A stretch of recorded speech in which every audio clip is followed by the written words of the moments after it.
Let's get going.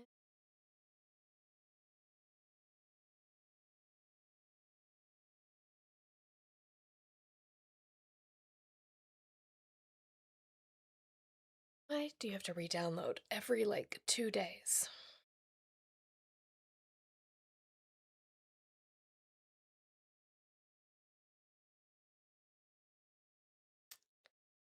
My goodness.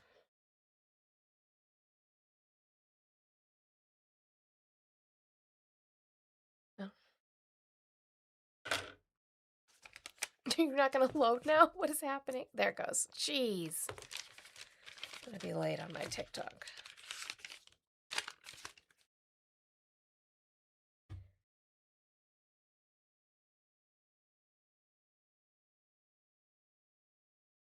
Okay. There.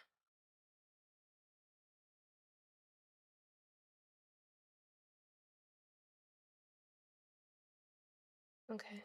Thank you for that. Yes, I know that that's what they're able to do. I would like to see it so I can set it. What is happening?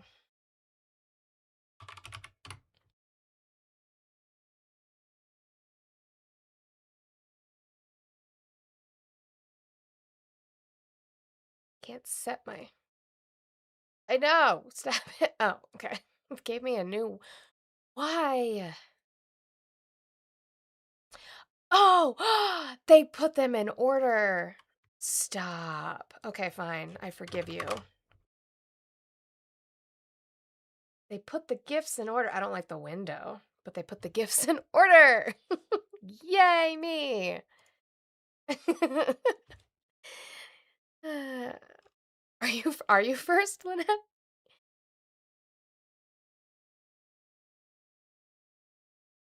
was wondering why the update was taking so long,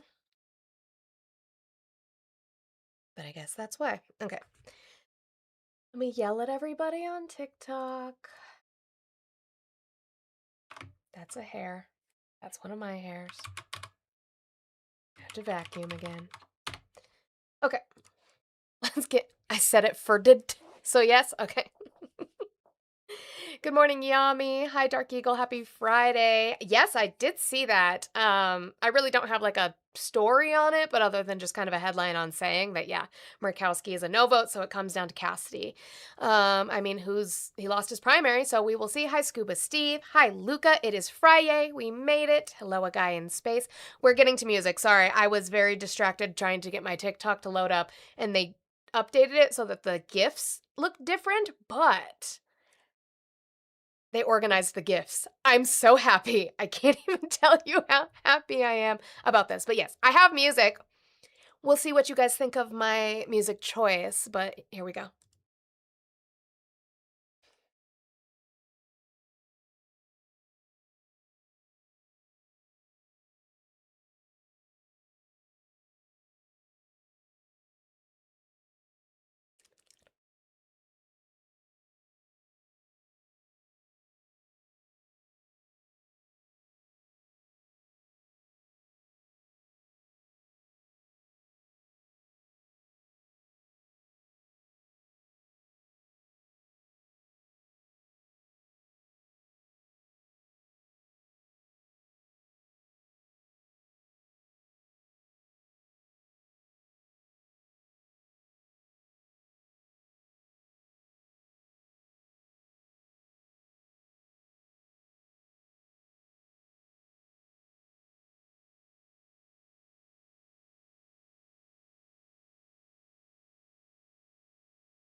Why should I worry?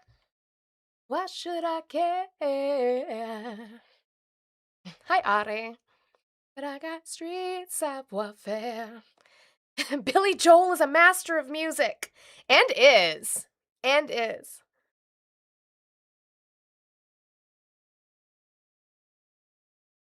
Mm-hmm.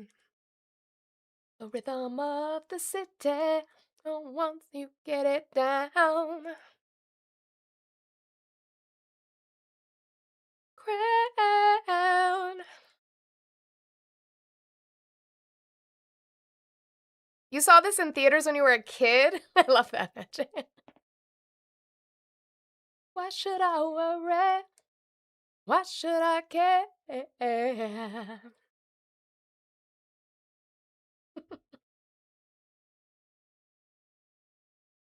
They love me at the Chelsea, they adore me at the Ritz. Why should I care?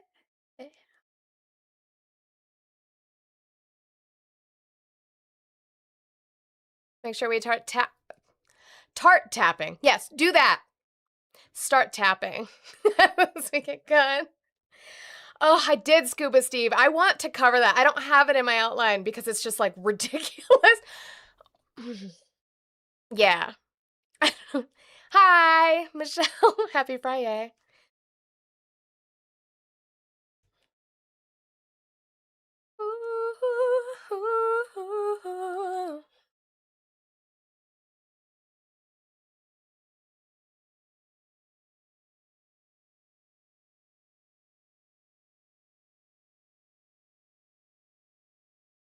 When I can't openly say what's on my mind. That's why we have a group chat.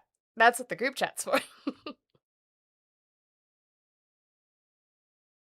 All right. On the note of Oliver and company, good morning to everybody. Happy Friday, no matter what woke time zone you're in here. I appreciate you guys being here with me today on this Friday.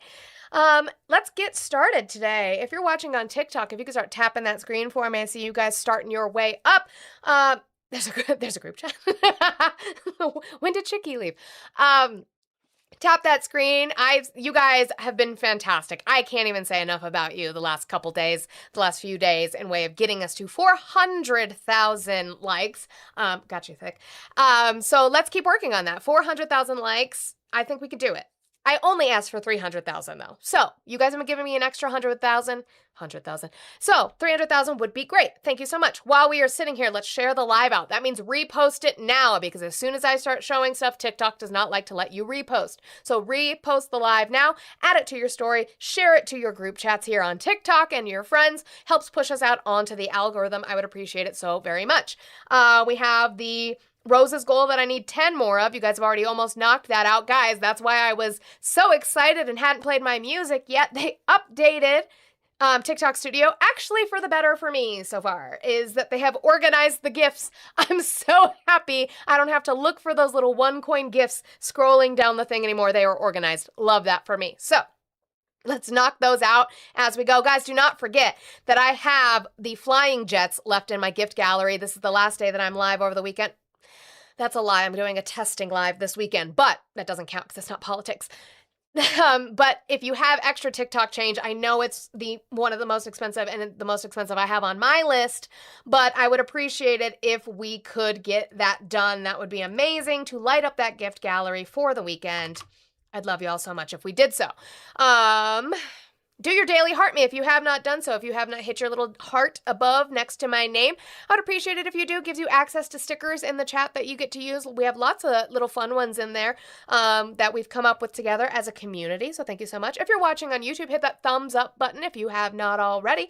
I would appreciate it. It helps push us onto the algorithm. I have that handy dandy phone number up there. I do go into this looking to have conversations. If not, I have an entire outline of news that we go over, and that's perfectly fine. But if you would like to have a conversation based off of factually based evidence and not your feelings, you can call that number and do so. Yes, I will ask you to source your claims. So do not tell me it's common sense. Do not tell me you don't think. Really? Honestly? No, I don't. I want to see it because maybe you have information that I've never seen before. I always go into this thinking that maybe that's a possibility. So please do that. You can subscribe. You can become a member on YouTube. You can send jewels and you can send super chats. If the chat starts moving too fast and you have something you would really, really like me to read, or you just want to contribute to me, I appreciate it. Sending a super chat's a great way to do that. Good morning. Hello to all of you over there on Twitch. I see you. Thank you so much for being here. If you're not following me, I would appreciate it if you followed me. It would be amazing if you did so. Don't forget you can subscribe if you pay for Prime. Jeff Bezos gives you one free Prime sub a month. Why not use it on me? You can also send out bits, and remember that subscribing gives you access to emotes in the chat. We have ones of my face as well. They're similar to the stickers that we have here on TikTok. Thank you guys so much. Okay, let me update this real quick. I'm so happy. I can't even tell you how happy I am that the GIFs are organized on TikTok Studio. I'm so happy. Um, okay, I'll make sure to look at that. Is that it? Is that it? Is that it? No, it's not. I have my 150 goal that I have every single day. Guys, this is my job. This is what I do for a living. This is how I pay my bills. I appreciate it when we get that accomplished. We pay for women's labor on this platform and we support it, so let's make sure we are doing that. You can dollar train, $2 train, $5 train. We crowdfund in this community to get me to that 150. Cash App, Venmo, PayPal, all in the link tree in my bio. If you're on YouTube, you can see it right here. And I appreciate you guys being here today. Shall we get started? All right, what should we get started with? I guess we'll get started with his EOs and then we'll move to economy. So I'm probably going to jump around a little bit. Actually, before I get started, W's to Scuba Steve once again starting us off this morning with $10 for Let's Get Contribution Started. Have a great weekend. Thank you so much, Scuba Steve. W's to Scuba Steve, we appreciate you getting our goal started the last few days. It's so appreciated. Thank you. All right. I have an article on it. First, did I keep it? Oh, yeah, I did. My God, what'd I do with it? That we're going to go over. Trump decided to sign 2 EOs in regards to birthright citizenship yesterday. So let's have a conversation about those. We all saw how badly he lost in the Supreme Court in regards to birthright citizenship outright. So now he's trying to find workarounds around it within the law. Did I fix that? I don't know that I fixed that. Sure didn't. That one. Okay, it's fixed now. Trump again tries to limit U.S. birthright citizenship with new executive orders. Donald Trump is trying again to scale back birthright citizenship in the U.S. weeks after the Supreme Court shot down his previous attempt to eliminate the right. The president signed 2 executive orders on Thursday, including one that expands the existing definitions of non-citizens whose children are not eligible for birthright citizenship. The second order bans so-called birth tourism, the practice of pregnant mothers coming to the U.S. to give birth so that their babies will be citizens. This should have happened years ago, but we're taking care of it now, Trump said from the Oval Office, criticizing the Supreme Court's rejection of his previous bid to end the 150-year-old policy. My administration has guarded against the risk posed by malign foreign actors who attempt to swindle American citizens by taking advantage of the generosity of our nation, the first executive order says. The order prohibits the automatic citizenship of babies born in the United States to 2 non-citizen parents where one of the parents is a member of a foreign terrorist group, a foreign government employee, has attempted to gain citizenship through fraudulent means, or is living in U.S. territories where citizenship is not conferred by federal statute. So, what I will say is, and I'll go through it a little bit more too, is a member of a foreign terrorist group, the thing is going to be the determination on that, right? They're just going to start determining that, I guess. I don't know what the requirements on that are going to be or what his power is in way of that. They are citing something within the INA, which is fair. He does have broad powers in way of that, but doesn't mean it won't end up in court. Does not mean it won't end up in court. This one just seemed redundant. A foreign government employee, you're talking about like foreign nationals, and in things like that, they already can't. That's not how that works. And then has attempted to gain citizenship through fraudulent means. Again, that will probably get taken to court on a case-by-case basis or on a class action basis. It just depends. And then we will see what that is. Living in U.S. territories where citizenship is not conferred by federal statute also, again, sounds redundant to me. Birthright citizenship is for people born in U.S. territories such as Puerto Rico is codified by federal statute, right? So you can't take it away from Puerto Rico. Trump and members of his administration have repeatedly railed against birth tourism, including accusing Russian and Chinese adversaries of taking advantage of birthright citizenship to infiltrate the U.S. While announcing the executive order from the Oval Office on Thursday, Trump said that hundreds of thousands of babies have been born through birth tourism in the U.S. The Migration Policy Institute, a nonpartisan research group, has said that the most expansive census-based estimate accounts for about 22,000 to 26,000 babies born in the U.S. from birth tourism every year. Government data, according to the institute, showed that there were 9,600 births to mothers with foreign addresses in 2024. So we'll get into Stephen Miller's thing. So, obviously he came after the 14th. The legal battle brought the case to the Supreme Court, which in June ruled that Trump's 2025 policies could not stand and birthright citizenship remained the law. The decision was a major blow to Trump's ongoing efforts to limit who can live, work, and become citizens in the U.S. The High Court made a bad decision, very unfair decision, Trump said from the Oval Office on Thursday while announcing the executive orders. Our country suffers because of it, and we're ending it in a different way. So I'm going to show a couple of Stephen Miller's talk on this, because Donald Trump doesn't explain anything because he just signs these things and doesn't understand what they are. The people around him explained it for him, so Stephen Miller did so. It's been clear, obviously, since the day that it was passed. You can go back and you can read the congressional debates. This is not something that's even seriously contested by anybody. The president is using his authority as commander-in-chief to sign first an executive order using the new ruling the Supreme Court issued to expand the definitions of people who are ineligible for birthright citizenship. That includes, for example, alien enemies of the United States, members of foreign terrorist organizations, and large categories of people who lobby and act on behalf of foreign governments. And so with taking this action, it ensures that large numbers of people who wrongly would be getting birthright citizenship will no longer be eligible for those benefits. It's been clear, obviously, since the day that it was passed. So, so again, a lot of what I'm reading is there was some expansion on the definitions, but also a lot of it seems to be redundant. So touting it as a win when it's really not. And then Miller also said this. It's especially historic is for the first time ever in American history to ban birth tourism. Now, this is the one I want to talk about mostly. So I'm going to let him talk about it first, and then we'll get into it. So I want you to really let that sink in. This has been something that people have talked about not only for years, but for decades. The idea that people come here pretending to be a tourist, pretending to be a visitor, saying they want to go to Disneyland. I'm calling the foreign, like saying foreign employees, as in foreign nationals coming here and having children, they're not allowed to citizenship, or not allowed to have U.S. citizenship is redundant. That's what I'm talking about. Oh, ew, why are you even in here? Go find somewhere else to be. Bye, Bobby. Go find fucking somewhere else to be. You're not allowed in this space. You harm women. You can't hear me anymore. But you harm women. So, fuck all the way off. You think you're special because you worked for Border Patrol? We can all look up laws, baby doll. It's okay. Go get help. Go get help for that. Anyway. They want to go visit a monument or go to a national park. But the real reason they're here is to have a child. Yeah, he was here. And he thought that me talking about the executive order, talking about banning foreign nationals from having children as U.S. citizens was redundant. Or wasn't redundant. Yeah, because it is redundant.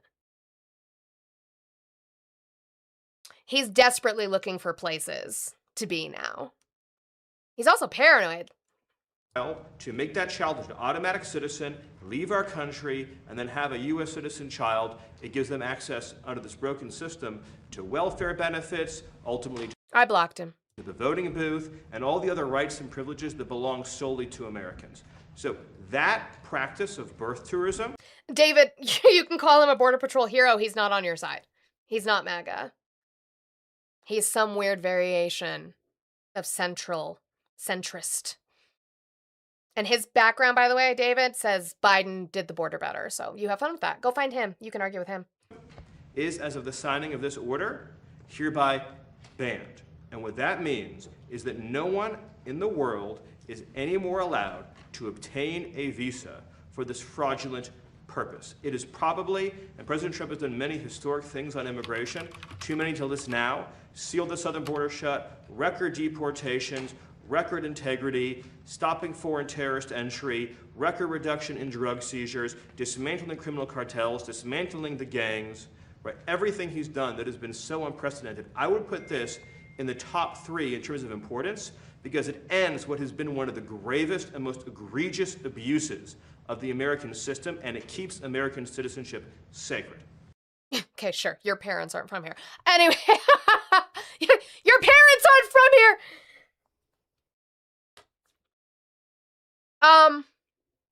This is the one I want to talk about, though, because how do you enforce this? How do you enforce an idea of people coming in? How do you accuse them of coming in?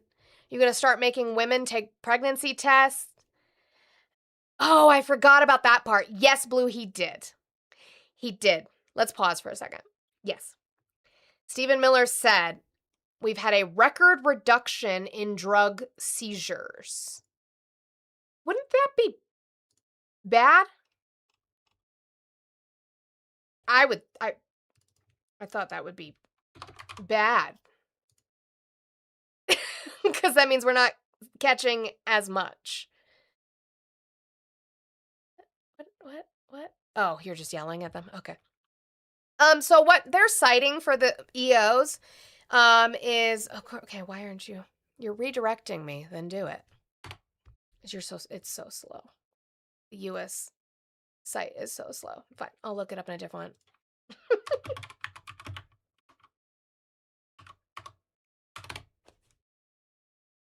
Let's do it this way. Oh, now you load it. Okay. It's gaslighting me.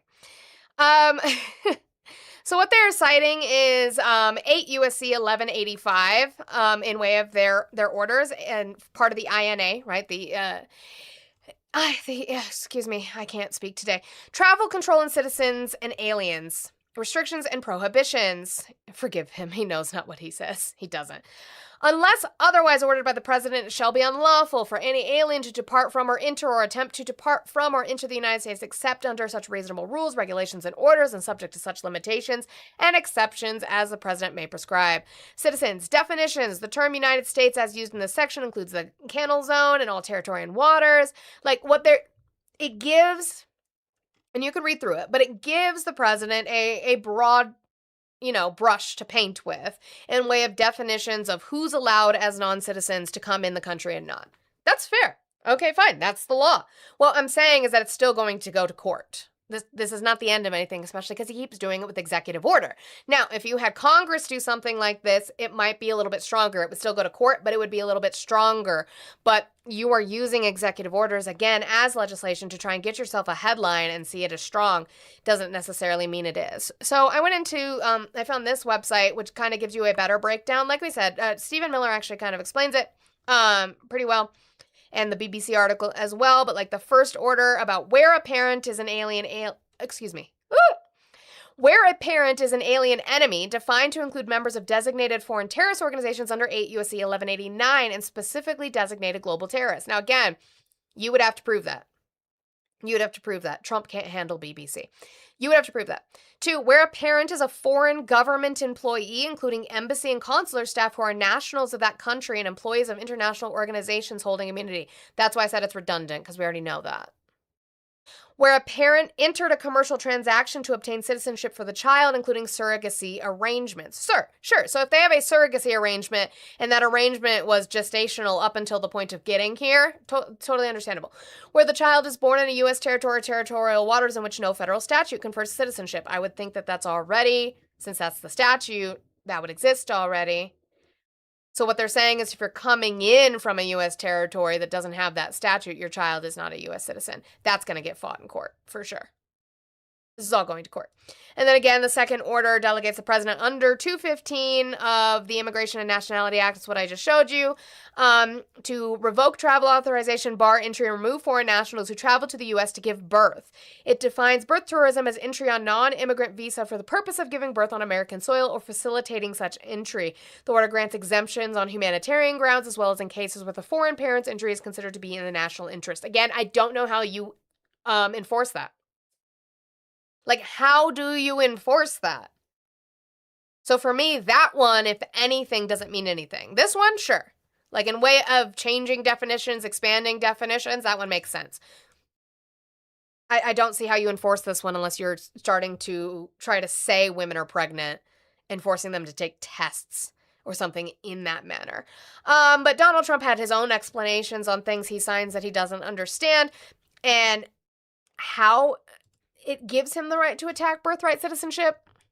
On the birth tourism executive order, what are the plans for enforcement in terms of cracking down on birth tourism hotels as common in parts of California? Very big crackdowns, and this will give us the right to do it in a much more forceful manner. But they've taken birthright citizenship and they've made a joke out of it. And we're actually the only country of size, I think just about the only country, period, that does birthright citizenship. Do you see how he's changed his statement? By the way, his bumper sticker slogan was, "We're the only country that does birthright citizenship." He knew he had to take that back because that's a fucking lie. So now it's, "We are the only country of size, and I think the only country that does birthright citizenship." That's not true. I thought we were going to win it at the Supreme Court. Unfortunately, we had a bad decision, very unfair decision. Our country suffers because of it, and we're ending How? it a different way. How does our country suffer from people coming in and having their children here? Besides, give me an answer besides bigotry and racism. Level impossible. So then Trump told a story, because Trump likes to tell stories. I would like a citation and a source, Mr. President. Decision, very unfair decision. Our country suffers because of it, and we're ending it a different way. Mr. President, at the Supreme Court, John Sauer, the Solicitor General, did not have an answer as to how many individuals take advantage of birth tourism.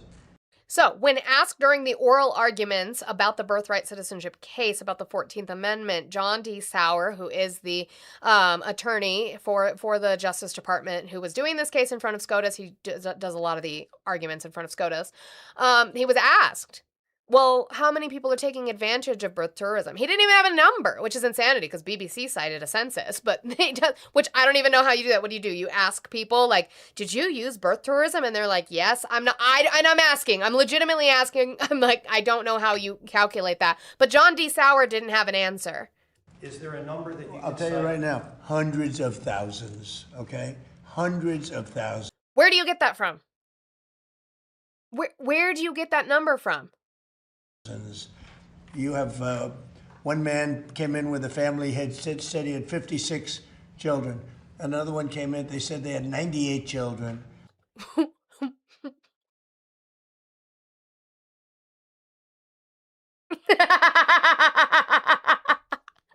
I'm sorry. Did you not hear it? You want to hear it again? One man came in with a family, said he had 56 children. Another one came in, they said they had 98 children. This was So one man came in and had 56 children. That's reasonable. Which I didn't know the man had. He doesn't even mention the woman, Chicky. Where's the woman? Where's the woman? The man had 56 children. And then another one had 98 children. Is the woman okay? What? not what it was for. This was meant for the babies of slaves. It was Well, too bad SCOTUS ruled that that's not the case, unfortunately for you, so you can stop crying about that now. That's called trafficking. Yeah, so men are the problem? Yes. right after 1 week or 2 weeks after the Civil War ended. This wasn't for wealthy multi-millionaires, billionaires coming. Is it Ube? You said the state with the most people on government aid is California and the highest percentage in New Mexico, both Democrat states. Did you, and I'm genuinely asking, is that per capita? Or is that just by people? In and bringing 15, 20, 30 children along with them. It's become a big business, and we're ending that business. What business? What money do you make? The business of having 98 kids? Listen, I had 2 and that was enough for me. But sure, things that didn't happen for 500, Alex? Did I put that? I'm going to leave that there. Okay. I don't know.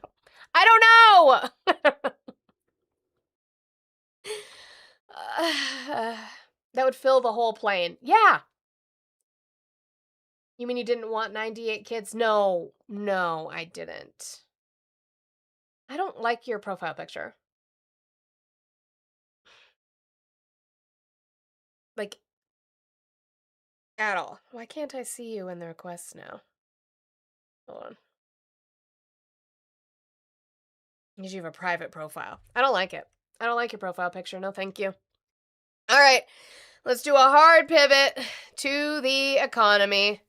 Let's do BLS. So, let's do jobs report. For those of you who don't know what BLS is, Bureau of Labor Statistics. Let's do job. I missed the crab. No, you still have it. Oh my God, I have crabs. Thank you. Yeah, which is interesting. By the way, coming from the people who want us to just have babies. But no. Of my body, no body positivity. It's not that, it's that you're a man, and that's weird. And I don't know that I trust you to come up here and leave your camera off and have a good faith discussion. I don't need my live taken down. So.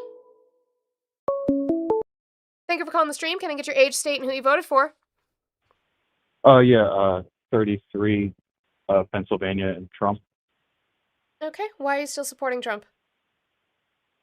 Well, primarily, I mean, I don't really support the overwhelming amount of things he does, but I Sure. support him because he basically, I work in the transportation industry, and he single-handedly kind of changed it from there was a huge freight recession where a lot of truck drivers were going out of business and couldn't make money, and he basically kind of flipped it around to where that industry, a lot of guys are getting back to normal and making a lot of money and putting, money on the food on the table for like blue collar Americans. Do you have any And he proof? did it through the things. Sure. Do you have any proof of that through policy or statistics that shows that he's done that?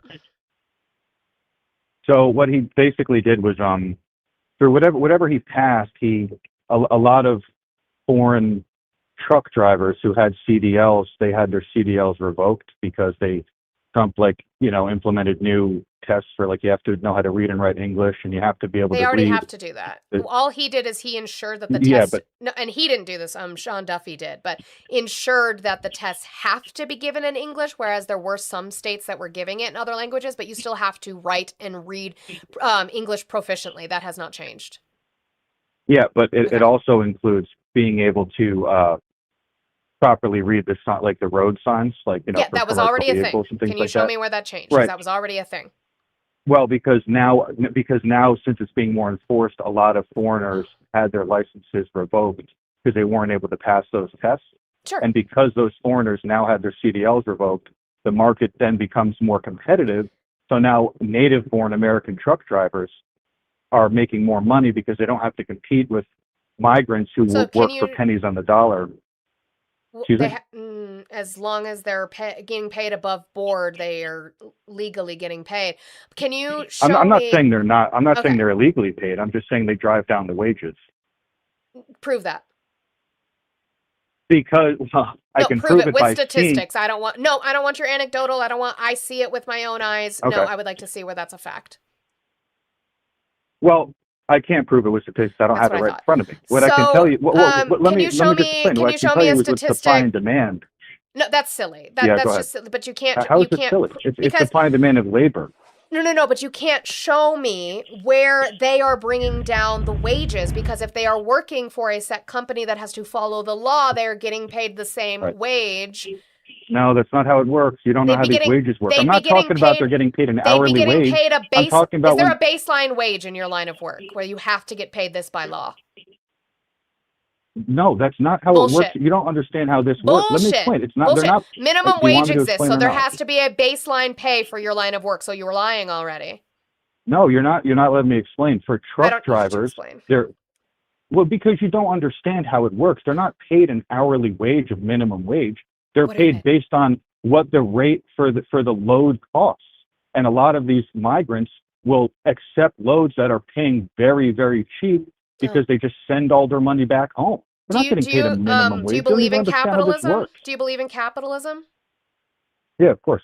Okay, so they were just undercutting you and beating you out, and that upset you? It upsets me because Americans were losing good-paying money to foreigners. Yeah, that upset me. How could that not upset somebody? How do you know that they're foreigners? How could that? What if they're legal? What if they have Because- legal status here? Well, I mean, a lot of them are on visas. Oh, I mean, so I'm not saying legally, that they were they're so they illegally. were working here legally. Okay, so I'm you not just don't dis- like I'm not capitalism. They disputing were that they're doing it. illegal. No, They no, were no. I doing don't. it Let me better explain. than you. That's sad for you. By working for pennies on the dollar and taking money away from Americans, I'm supposed to be happy about that? How do So businesses? that's actually a good how thing. do business? I didn't say you had to be happy about it. I'm just saying you have to accept it if you believe in capitalism. You have businesses. Right. I have That's to how accept that Walmart foreigners beats out. come in and work That's for how pennies on the Walmart dollar beats and out screw other over stores regular all the Americans. time, right? Because Walmart undercuts other businesses because they have cheaper goods, so Correct. that's how they stay. And so you just seemed you're not doing it Correct. as well as they were. because so let me get, well, first of all, I'm not a truck driver, but I work, Okay, truck so drivers work under me, and they're Yeah. making a lot more money Sure. now because it's more competitive. What do you mean? Yeah, sure. This is the reality of the commercial According trucking to market. you, where I have a friend, by the way, who works in logistics in the military, screaming in the comments. Unfortunately, you can't talk to her because I don't have that set up. We're going to do that this weekend, Chickie. But you can't talk to her about saying you're wrong. So what do I do now? Because you have your anecdotal about evidence what? and I have theirs. Wrong? What am I wrong about? The shipper has to accept the driver/broker. That's not how logistics works. Yes, That's they not have what I to. said. Okay. That's not what I said. What do you mean it has to accept the broker? What the hell does that mean? I said Okay, that no, you ship don't know. What do that you do in companies were- transportation, if I may ask? I broker freight, among other things. I bid on contracts too. Okay. So my other question I had for you, though, is can you show me with statistical evidence that they have revoked a ridiculous amount of licenses that made it competitive for U.S. drivers? Well, to my understanding, from what I read, it was about upwards of about 50,000 CDLs in the last several months were revoked Where'd for you a read lot that of from? different reasons. It was from, I mean, I didn't read it today. I just, from whatever article I was reading a couple months ago, that's what happened. I think this is like common knowledge. I can't pull it up for you. It's not common knowledge, obviously, because I haven't heard about it. So I want to. Well, you're not find in it. that field. You don't pay attention to that field. Of No, course but you're I not am going to hear here about to. it. I am here to learn. I would love to learn. So that is why I am asking you to prove your claim. The only thing I am finding is fair, Well, which is not because- a source at all. So I mean, there's this thing called the FMCSA, and they, you know, they have a lot of, they have all this database on how many people have CDLs, how many gain them, how many lose them, how many have revoked. sure. And to my understanding, they said there's about 50,000, give or take, that, and they lost their CDLs, and these are find primarily that page foreigners. for me so that I can pull it up and read it, please. I don't have it. I just told you I don't have it in front of me. If you don't want to believe it, that's fine. But I'm telling you, this is a reality. I don't. And No, truck you're drivers telling me. are Cool. making Hey, more did you know that money. unicorns exist? It's common knowledge, and I'm telling Okay, that's you. the argument now. Just unicorns exist.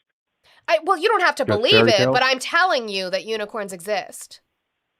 Well, are you disputing that truck drivers are doing better now than they were a couple years ago? I have And- not seen statistics of that fact, which is what I'm asking you for. So yes, I am Well, disputing. then you know what? Then you can look it up on the FMCSA. It's your claim, so you would have to prove well, that's your positive why claim. why are you so hesitant to understand that that's how this works? Because mean, I I'm would not like to making these see it numbers up. in practice versus an excuse for people to be bigoted. Bigoted to what? To foreign to immigrants. A lot of the time what I see when I have people come up and talk about How's that transportation, bigotry? they are being racist most of the time. I'm not saying you are, I'm saying most of the time. So I would like to see these the statistics of this doing so well now. By the way, again, my friend who my friend who works in logistics says Sure. he is the broker. He is the one that pays the driver. He is the one paying them low. Right. Okay. No, I'm not. No, I'm not paying. Oh, you're saying me? She's saying you, Oh, yes. is he saying I'm the one? Mhm. I have to broker freight based on the prices that are the money that's given by the company that wants the freight moved. And when it's more competitive for them because they don't have as many drivers to choose from, they're going to have to pay more. That's how it works. And like I said, that money is now going towards. No, it's not. You Yes, would have to that's show exactly me how it that works. statistically. No. We don't Yes, see that. but how else so does it work? in the transportation industry that would work, but in no other industry that works. That's why minimum wage has stayed the same this entire time, is because it's, you know. Wait, what? What are you talking? What is that? If What do those you're two things have to do with each other? Okay, you're saying they're bringing down wages. Yes, they are, because that's how supply and demand works for labor. No, oh The my God, more you guys people say that are this with doing something, the everything with labor's going immigrants. You down. guys say this with everything with immigrants. Because it's true. You have no Because proof. it's true. Prove it, then fucking prove it then. Then prove it then. I'm tired of hearing about it for months I on end. told you- Prove it. Prove it. Prove it. Prove it. Well, Prove again, it. I don't Prove it. have. Okay, go get it. Go get it. Come back with it. Go get it and come back with it. We don't do that Millie bullshit here. It's just supply and demand. It's just supply and demand. And it's just supply and demand. Prove it. Prove it. Because when we have a saturation in the fucking workforce, when you're saying it gets more competitive, the wages go up. Where? Where? Thank you, Vincent. You're brokering the lower prices to save the company money.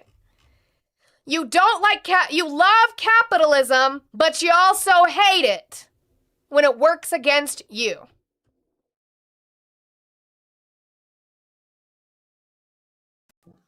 Hi, Chicky. Crash out. Oh my god. We definitely need to set up the I'm doing it this weekend with my brother. We're gonna do it. He's pretty sure he's got it set down to go. So like here's the thing also, like from my personal experience, obviously. Some of the stuff we move is multi-million-dollar cargo that we move, obviously. And we don't always go with the lowest price. You know what we also take in consideration? The quality of the work. So we are willing to drop good money when we know that the company delivers. So, hey, maybe get better. So, and then Blue sent me this. Trucking companies face growing wage and hour class action risks. Minimum wage is a bigger issue. There's no truck driver exception for minimum wage. Like, I would think they'd have to have a base pay. Or else who would do that job?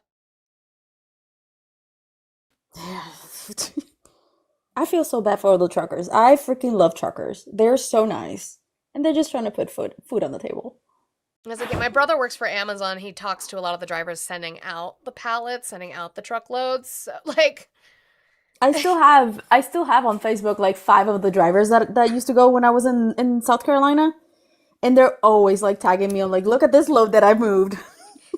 So this does say hourly by the mile or by the task. So it could be by truckload, which is fair. But that means that, yeah, they're willing to driving industry specifically, and I'm open to looking at it. I am open to looking at it. I have no problem with that. Okay, let me put this here. But don't tell me to look shit up. It's common knowledge. Obviously not, because I don't know about it, which is why I'm asking you. If you're more of an expert in the field because you work in it, that's great. But that doesn't mean that I'm going to believe you, because then I have somebody who's screaming that you're wrong. So what do I do with that? What do I do with that? I would like to see statistical evidence, statistical proof. That would be great. All right. Now, we go to the BLS. I don't really like to show the actual report because a lot of people don't understand it. But we can do non-farm payroll employment. We lost, this is going to be the big part. We lost 23,000 jobs in July. And the unemployment rate, that's wild. They were expecting 83,000 jobs. Again, we lost 23,000. That is insanity. At the same time, the unemployment slipped to 4.1% as the labor force participation rate fell further to 61.4%, its lowest in more than 5 years.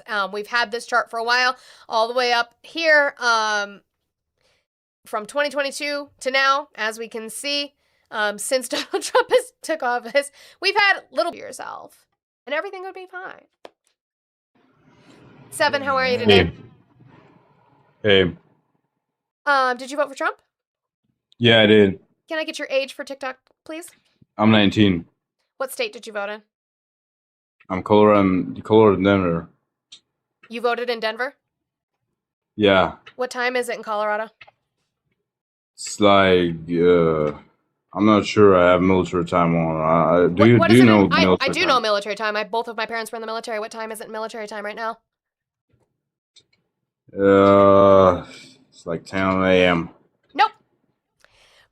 Even in military time, it's 900 hours and 47 minutes. I live in Colorado.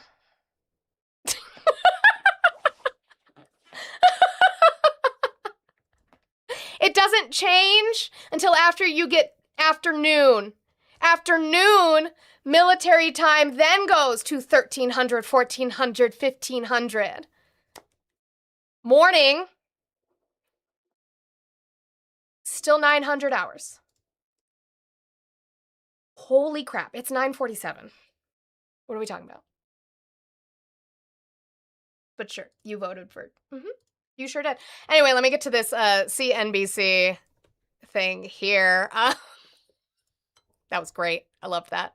High employment figures populating, buckle up on this one, minus minus 23,000 on non-farm payrolls. I can hear the bond yields falling right now. Minus 23,000. That would be the second worst number of the year, outside of the only other negative number, minus 156 in February. Now, if we look at the 2-month revision, another whopper.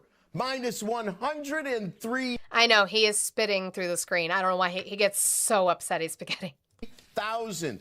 Manufacturing payrolls, actually a bright spot. Manufacturing up 5,000. That would be, the best since it was up 15,000 in March. And that was the high water mark going all the way back to 23. Okay, average hourly earnings, big miss. Up 1/10. That's 1/3 of what we were expecting. Up 1/10 will be the lightest reading of the year. It would equal where we were last year in this. They accuse you of shouting. Listen, I'm loud because I have my brother has a very nice microphone. I project because I'm a theater kid, so I was taught to project. And when I tell you that even myself, like sometimes I do spit. I catch myself. I'm going to pull a Jonathan Groff for those who know. I have a very moist mouth. I think it's from being a theater kid and drinking so much water. Stay hydrated, friends. I have a very moist mouth. And I can feel when I'm speaking for a long period of time, I can feel the saliva, which is why you'll hear me go like this. Number. Now, hours worked, 34.3. That's the first number that came out as expected. On the unemployment rate, 4.1%, and I'm sure that's because of a labor force shrinkage. 4.1%, that would actually be the lightest of the year once again. That would equal June of last year. To find a lower number, you're in January of 25. Now, let's look at the participation rate, and this is 61.4. We're expecting 61.6. It's 1/10 lighter in the rearview mirror at 61.5. It equals where we were in Feb of 21. You're in May of 2020, COVID era, to find a smaller number. You got to go back to COVID. It's not good. You can't blame that on the war, can you? Nope, definitely can't do that. Can't do it. Chris, are you just using like small words? Me, Tarzan, you, Jane. Or was that like a Cool Runnings reference? Because it reminded me of Sanka's rant where he's like, me, Tarzan, you, Jane, big bubblehead. So I just got distracted, so I apologize for that. Okay, continuing on, let's go to somebody else who reported on the jobs numbers this morning, because they're my favorite when they report on bad job numbers. CPI comes out on Tuesday. Joy. Well, we said, so we did, like, I know I said that the CPI might be lower. I don't know how that factors in with the jobs report now, but it might be lower because that was during our MOU ceasefire shit. So, I don't know. It's been all over the place. We'll see. But this is not good. But I do love when they report on it. It's not good that the numbers are bad. Don't get me wrong. I'm not like celebrating that the numbers are bad. I'm just celebrating their faces when it happens. Let's get to Lauren with the numbers. Go ahead, Lauren. Minus 23,000. No rebound for the July jobs report. Negative 23,000. Unemployment rate drops in July to 4.1% from 4.2% in June, and the same for the expectation. The number of unemployed drops from 7.1 million to 6.9 million. Where are other jobs, Maria? Well, manufacturing, bright spot, better than expected, created 5,000 jobs in the month, but again, a disappointing jobs report. Let's get to Lauren with the numbers. They were very unhappy. No, the MOU was only the first week of July, then we spiked. I'm expecting 3.6. Okay, that's fair. We've kind of been all over the place between like, we got a deal, we don't have a deal. We have a deal, we don't have a deal. And how the markets have been in effectuation of that. So then here's Bartiromo trying to cope with these numbers. And I'm not sure what she means. So if anybody can explain her use of this term, please, that would be great. Yep, and we also have revisions actually for June and other revisions. Lauren, did you have those numbers? Revisions for June, Maria, down by 37,000. May, down by 66 combined. That's bad too, by the way. I know that you guys might not pay attention as well, but revisions came in. Jobs numbers were even lower than they were initially expected. So you're taking bad months and making them worse. 103,000 fewer jobs created in the months of May and June, Maria. Yeah, and that is all about the market reaction today is all about what this means for the Federal Reserve. Louis Navellier, how do you want to allocate capital in this? What it means for the Federal Reserve is probably a rate hike coming. And we already had rumors that a rate hike was coming. Yeah, Vincent, we're going to talk about that. Insanity. Environment where, once again, we're talking about Goldilocks. A Goldilocks macro story. What does that mean? Can anybody tell me what she means by that? A Goldilocks macro story. Yeah, the last I looked, FactSet was forecasting 47.4% annual earnings growth for the S&P this year.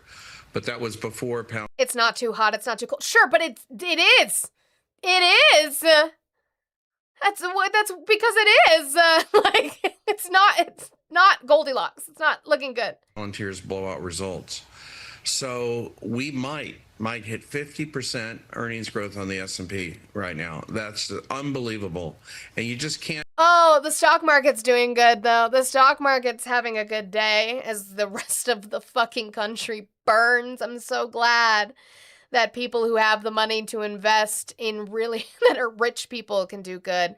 You see, when Goldilocks was eating the mac and cheese. As Vincent and Audrey both pointed out, let me go find it real quick. No! Stop. It's in there. I added an S that didn't need to be in there. This is an interesting, we're going to kind of get into it. So, among the unemployed, the number of people on temporary layoff increased by 153,000 to 921,000. Holy fucking shit. That is a wild fucking jump. A wild jump. Now they're going to try and explain it away. We'll talk about it. Those are not real numbers. These are made up numbers. Made up by who, Dog Saver? Who are they made up by?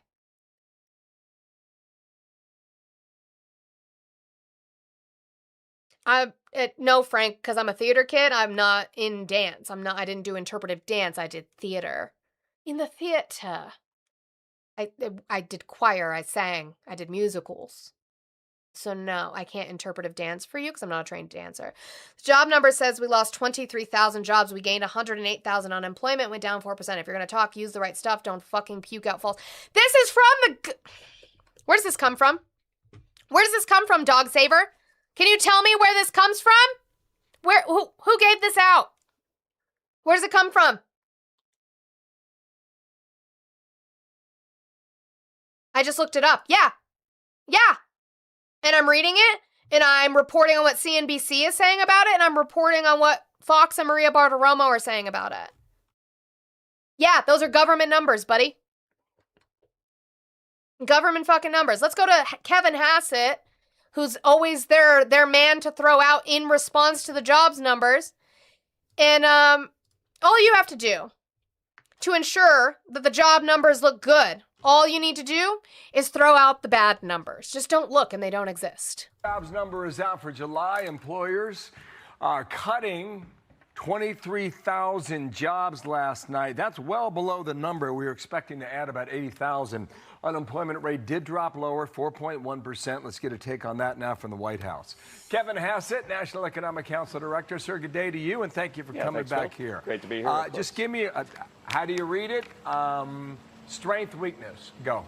Yeah, so the strength is what we've seen before: construction workers, manufacturing workers, and so on. The weakness in this number were really just two things: government workers and a sort of rebound from all the employment we got from the World Cup, because the World Cup was ending. And so if you throw out the World Cup and the government workers, we actually had a number that was about plus 100,000, which is about what we... Jobs number is out for July. Employers are cutting 20... I know. It's... Just don't look at the bad numbers. And also, yeah, it was part-time work. He can't... 3,000 jobs last night. That's well below the number we were expecting to add, about 80,000. unemployment rate did drop lower, 4.1%. Let's get a take on that now from the White House. Kevin Hassett, National Economic Council Director. Sir, good day to you, and thank you for coming back here. Great to be here. Just give me, how do you read it? Strength, weakness, go. Yeah, so the strength is what we've seen before: construction workers, manufacturing workers, and so even that I want to talk about real quick because, okay, you can go and look for it. We love a little Control F here. Okay. Employment showed little change over the month in other major industries, including mining, quarrying, and oil and gas extraction, construction, manufacturing, wholesale trade, transportation, and warehousing. Oh, but I thought transportation was doing so well. Thank you so much for the meteor shower. Oh my God, thank you. I appreciate that so much. I thought transportation was doing so well. Information, professional and business services, socialist, and that's what I do. I just run the show. And we talk about this administration and all the fuck shit they're doing. I curse a lot. And we hold their feet to the fire and hold them accountable for the things that they're trying to hide, although they are the most transparent administration in history, and we just don't allow them to get away with the things that they are saying. Real quick, I saw it in here a few minutes ago, and I just had to do this. W's to Raina in the chat for the $5 for supporters of Moni are the right amount of unhinged. Yes, the fax raiders missed that, and that's fine. We can keep that between us. No need to put that out there. But thank you, Raina. I appreciate it. No, you probably can't repost now because I've been showing clips, and as soon as I do that, TikTok gets very, very, very mad. If you're watching on YouTube, though, if you could hit that thumbs up button for me, I would appreciate it so very much. It helps push us out onto that algorithm over there. Okay. So that was that one. Throw out the jobs, bad numbers, and it'll look great. This is his reason for why labor force participation is low. This is his excuse for that now. Okay. What happened on Participation. YouTube? What happened on YouTube? I see like a crap ton of mutes, but I always see that. I don't. What happened on YouTube? I'm confused. Is that an issue of people dropping out as we went to 4.1%? There's a little bit of participation weakness, but most of that really comes from two things. Thing one is that the baby boomers are retiring now. We're sort of in a demographic phase where there'll be less labor force participation, and that'll keep on going for a good long time. Oh, so it's because the boomers are retiring. Yeah, his smile is very unsettling. The boomers are retiring, so that's why labor force participation is low. Ari is screaming in the comments. I love you so much. They're not included in unemployment. I know. So where's he getting that from? It gets worse. It gets so much worse. I know, because I showed you in the chat this morning. And what that means is that when you look at the jobs number, the top line payroll number, then what you need to make the unemployment rate not go up is a smaller and smaller number of jobs. Say 3 or 4 years ago, if we had a number below around 120 or 130,000. Dog Saver, come up and talk to me about it then. Maybe you have information I don't have. I'm always willing, but it seems to be that you're a bot. Just come up and have a conversation with me about it. What am I missing here? That meant the unemployment rate would go up.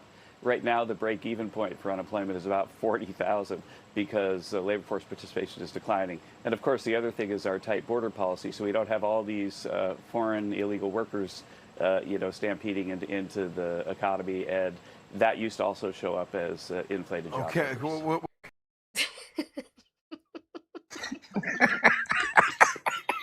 What do you want to talk about? Can I get your age for TikTok real quick before we have discussion? 59. Please? Okay, cool. So what am I missing here that I'm getting wrong? No, I'm hearing you say these numbers that are just like they're flip-flopped. Language model that pulls from other places. So where are they pulling it from? Well, I imagine they're pulling it from all the different places and they're putting it into their evaluation. So find one of all the different places for me. That would be great. All right. Where do you want me to look at? You tell me where you want me to look. Find one. I'm definitely not going to look at fake news or any of the outlets that are biased. CNBC. I would love. CNBC is definitely biased. They literally blaze Trump's taint every day, but sure. Go ahead, Ari. All the time. I want to know where he got this, the unemployment rate dropped by 4%, because with that math, we would be at a 0.2% unemployment rate right now. What? Where You you said doing it your in the math? chat multiple times. Oh, so I'll break this down for you a little bit, okay? The news just said it too. So 4.1%. No, that's not what you said. That's not what you said. Hold on, Pookie. Listen, okay? Okay. Pookie. So June, yes, Pookie Pie. It's okay. So June's unemployment rate was It's okay. 4.2%. You said in the chat about 5 to 6 times that the unemployment rate dropped by 4%. If there was a 4% decrease It dropped in the to unemployment 4%, rate, which is it sucks. Cool. And he said it. The sectors that I understand where it came from was from the medical industry, government, and now he's saying he's adding one in there from the added stuff during the soccer deal. According to him, which I can't even get to covering because Which I he's yelling in don't the know how chat. many people. It's not counted. I can't see a 0.1% by that. I mean, it can't be that many people. No, that's just him coping. no, not Public and barely public any jobs, by the way, we'll get into. I haven't even gotten to play yet. Public jobs. He's not even saying government jobs. He's saying teachers. That's his. No. Well, I said government jobs and medical jobs. No. I know Medical you is public. did. No. I know you did. Kevin Hassett with the Trump administration report. Then where is the 100,000 No. jobs coming from? What 100,000 jobs? Are you talking about year over year? Are you talking about No, year just to date? recently. They just said it. What if of job loss? No, they. Because Oh, they were I know talking what he's about talking they were about. talking about the revision. So somebody did point out what they were talking about Yeah. is the revision from May and June. The revisions of job loss, the revised jobs equaled 103,000 for May and June revisions. So they decreased the total number of jobs. Oh, I feel bad if somebody muted him because he probably doesn't know how to unmute. I didn't do it. So what? So there's 23,000. We agreed there's 23,000 lost. Yes. How many were added? If it wasn't the revised from the 2 months before this last month, in July.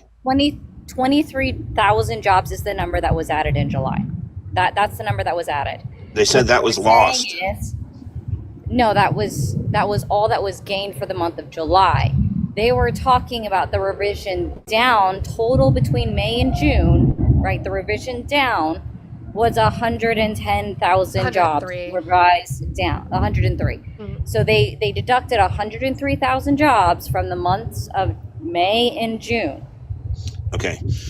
Did the guy just not report that we lost 23,000 and added 100 and something thousand? Where did we Okay, add I said 100? that What are you year over year? Is that then? not Then you're what he talking said? about year over year then. No, No, he said it talking last about the last 3 months. No. Okay, so let me try this again. So for the month of July, we lost 23,000 jobs. Okay. Okay.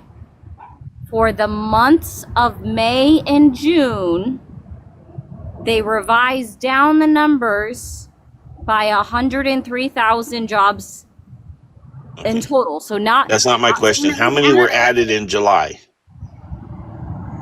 None. They weren't. We They had a weren't. net We shed negative. jobs. So you're telling me there was no, how does unemployment go down to 4.1% if you did not add jobs? It would have went up, Exactly. not Nope. down. Well, in theory, it would have gone up. I mean, in theory, I hell, can I tell don't you know where why. you're getting your math from. I mean, that's how math works, Because isn't I it? read the Government. I don't know why you're report. yelling at us. God, it's I'm not it's yelling from at the you. report. This is the way I talk. Okay, But well, I'm let Audrey gonna explain dog it. saver. Yeah, like, cause trust me, I am a numbers person. I live in numbers. I love numbers. I went That's over all this I know already is with. numbers. It doesn't sound like it. I went over this morning. That's why I'm with retired. Monica. Okay, cool. So cool. if you look up the report from the Bureau of Labor Statistics, our government website, the reason why it ticked down from 4.2 to 4.1%. Because the 2 months before. I'm still talking. No. Get over The reason yourself. why it ticked down, I'm not. Thank you. I'm beautiful. So, anyways, You're on a high horse, is girl. because 1.8 million. I will muzzle you. Thank you. Okay, 1.8 Unmuzzled. million people reported as not having looked for jobs in the previous 4 weeks when the Bureau of Labor Statistics did their survey. And so they were not included in the unemployment numbers. Now, if you actually look at the unemployment, the U6 data, we're at a 7.9% unemployment rate, you fucking troglodyte. Right. It doesn't count people that aren't looking. Now you're going to call people names? Come on, be an adult, child. Yeah, I know you don't know what that word means, which is why you're offended by it, which makes it even more funny. I'm not offended by it. I think your actions are ridiculous Through these for an adult. numbers. We are trying to walk through these numbers together. You already were disingenuous and bad I'm faith trying with to. what I I'm was trying to. I'm trying to explaining. get to what the net positive was for There July, but nobody seems to give. The BLS doesn't give a net positive. That's why Fox is tripping out about these numbers right now, because there's really not. This is a this is a floundering jobs economy right now. That's bad. That means that the Fed is going to do what the Fed's going to have to do and probably raise interest rates.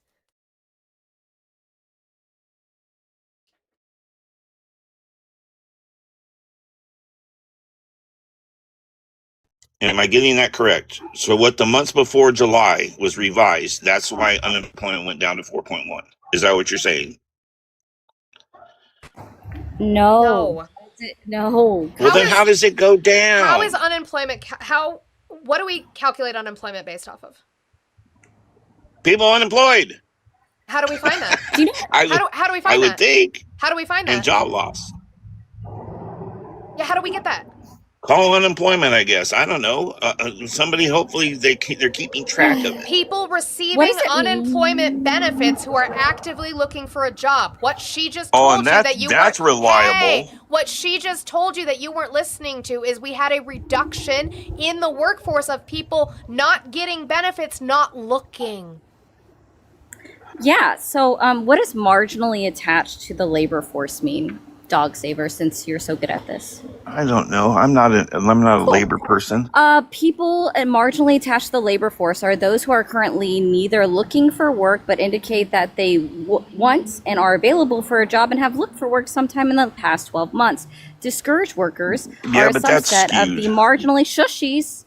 Of a subset of the marginally attached have given a job market related reason for not currently looking for work. People employed part-time for economic reasons are those who want and are available for full-time work but have to settle for part-time schedule.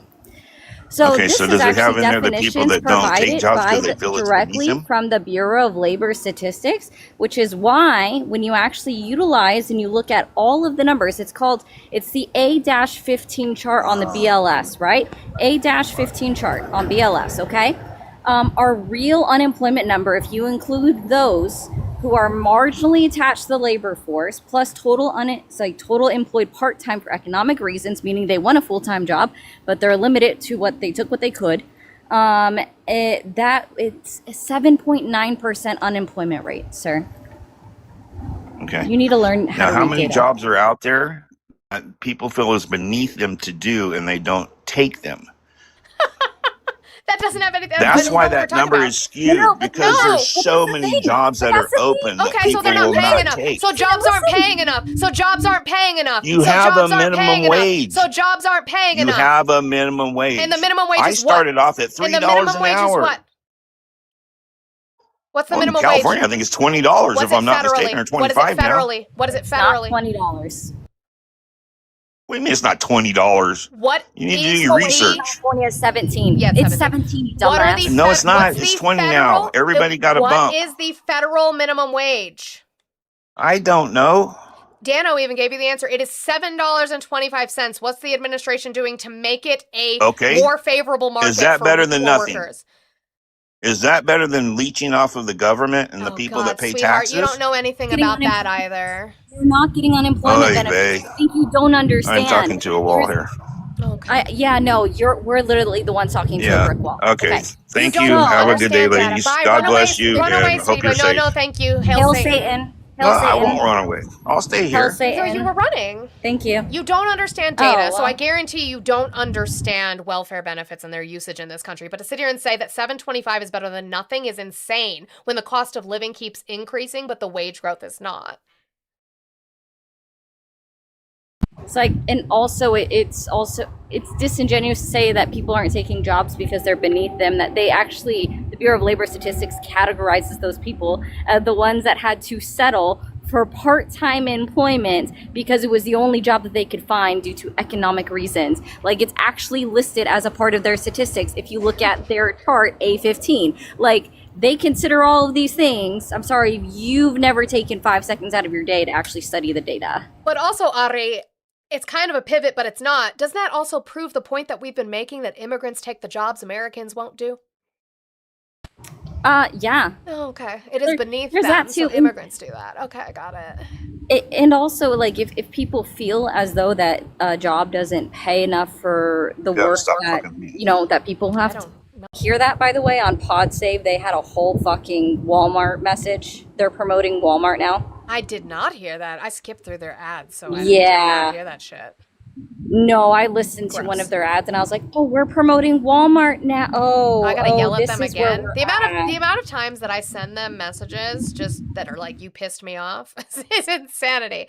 Iowa, if that was you, I'm so sorry that he ran. Thank you so much for the 10 to kick this ignorant asshole already. If you would like to hold on to that as a pocket kick, per your discretion or my discretion, that's up to you. I absolutely can do that since he decided he was going to run. But W's to Iowa for the 10. W's to Jumar for the $2. Everyone remember to have sex this weekend. Yes! We love that. W, Jumar. Juicy Juice, thank you for the 5 for the hard work all week. Thank you, W's to Juicy Juice, for that. And also thank you to Justin for the 188 for cursed number clearing. I'm so sorry that you've had to deal with that this entire time. This means I have to do math. And then unfortunately, we're going to have to go back to somebody else who doesn't understand the numbers and they work in the government. So that's even worse, unfortunately, for us. That would be that. Can I touch on the World Cup thing, or is that a part of your outline? You can do it now because it's good. You're going to make more sense than I will later anyway. Okay. So this was funny, right? So Kevin Hassett's like, "Oh, the World Cup might have contributed to it." All right. So the United States of America's government, right? The White House literally had a whole team compiled specifically for the World Cup. They had a whole website. All right. And they told us, I just want you guys to remember this. They told us that the World Cup was going to add 185,000 jobs. Well, the news is out. It's been out for about a month now. That they actually only added between 40,000 to 75,000 jobs within the United States of America. They didn't even meet half of what the White House promised us. Oops. So then how can you use that to blame it for the jobs then? Because you didn't even add as many as you said. Yeah. That doesn't math out because they would have been included in, I would assume, what are seasonal layoffs, but with that 153,000 to the increase of 921,000. That was actually painful.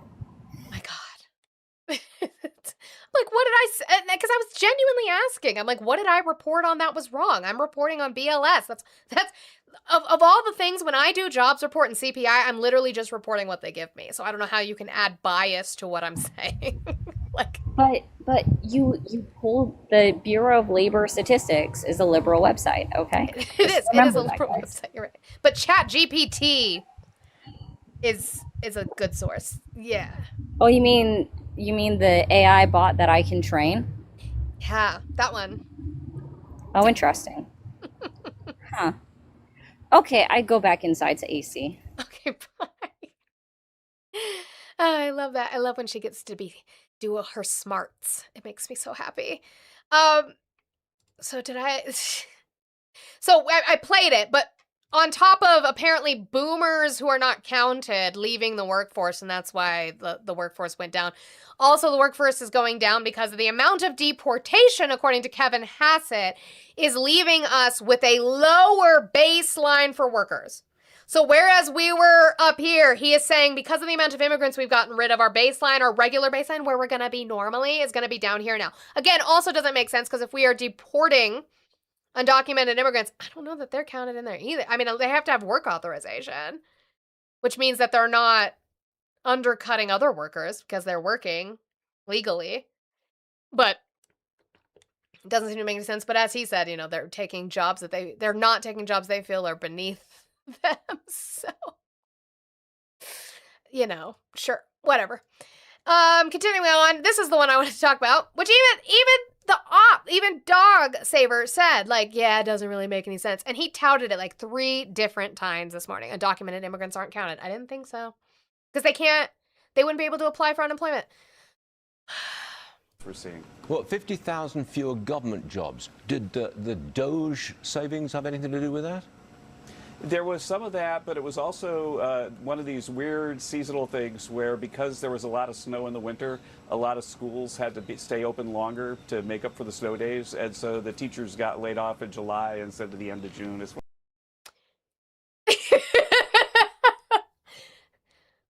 We had long winters. And so because of the long winter, they extended the school year, which, by the way, does happen. I've had it happen when they've had to add a couple days before, because we used too many snow days that we didn't have. Okay. And he's saying that because of that, the school year being extended, teachers weren't laid off until July instead of June, except I don't understand that because as far as I'm aware, my mom has worked, she's not a teacher, but she's worked for the school system, school district for, 25 years now? 26 she's coming up on? I think longer than that. And she is an all-year employee versus teachers, but they're employed through the summer. Do we know that? That wouldn't count as getting laid off just because they're not actively working. They get their checks split out over the summer, which is why a lot of them get a second job during that time. What? Vermont just says, hold my beer. That's because Vermont's not real.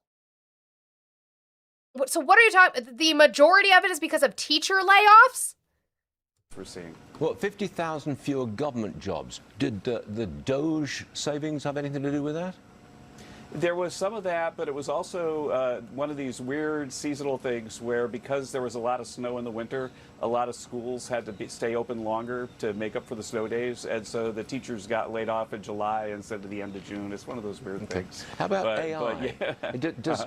They don't get laid off. They don't get laid off. They are still employed by the school district. They're just not there because the kids aren't there. This is some wild cope. It really, really is a wild way to try to pretzel this. Han over on Twitch, you said you think Nick Shirley getting all the fraudsters locked up crushed the job numbers. Can you name me one person that was directly responsible for being locked up because of Nick Shirley? That would be great. I would love that. I don't think we'll get to Nick Shirley today. I thought maybe we would. We will probably do that next week. And I kind of plan on it being a cold watch. We're just going to watch his video. Offer it. Just not a review beforehand. All right. But MS Now went and they spoke to someone who is in charge of home health care in way of home health care jobs and what is being attributed to things like going after and removing TPS status. Wait, Nick is back on Spotlight. He's not in the Spotlight. He just keeps making videos. He just doesn't go away. Exactly like Kyle said. Unfortunately, this to us is not political. It's about patient care and access to health care. And with the aging population, especially here in South Florida, we can't afford to lose anyone, let alone the approximately 4. Terry, wait. When did the founding fathers warn us about communism?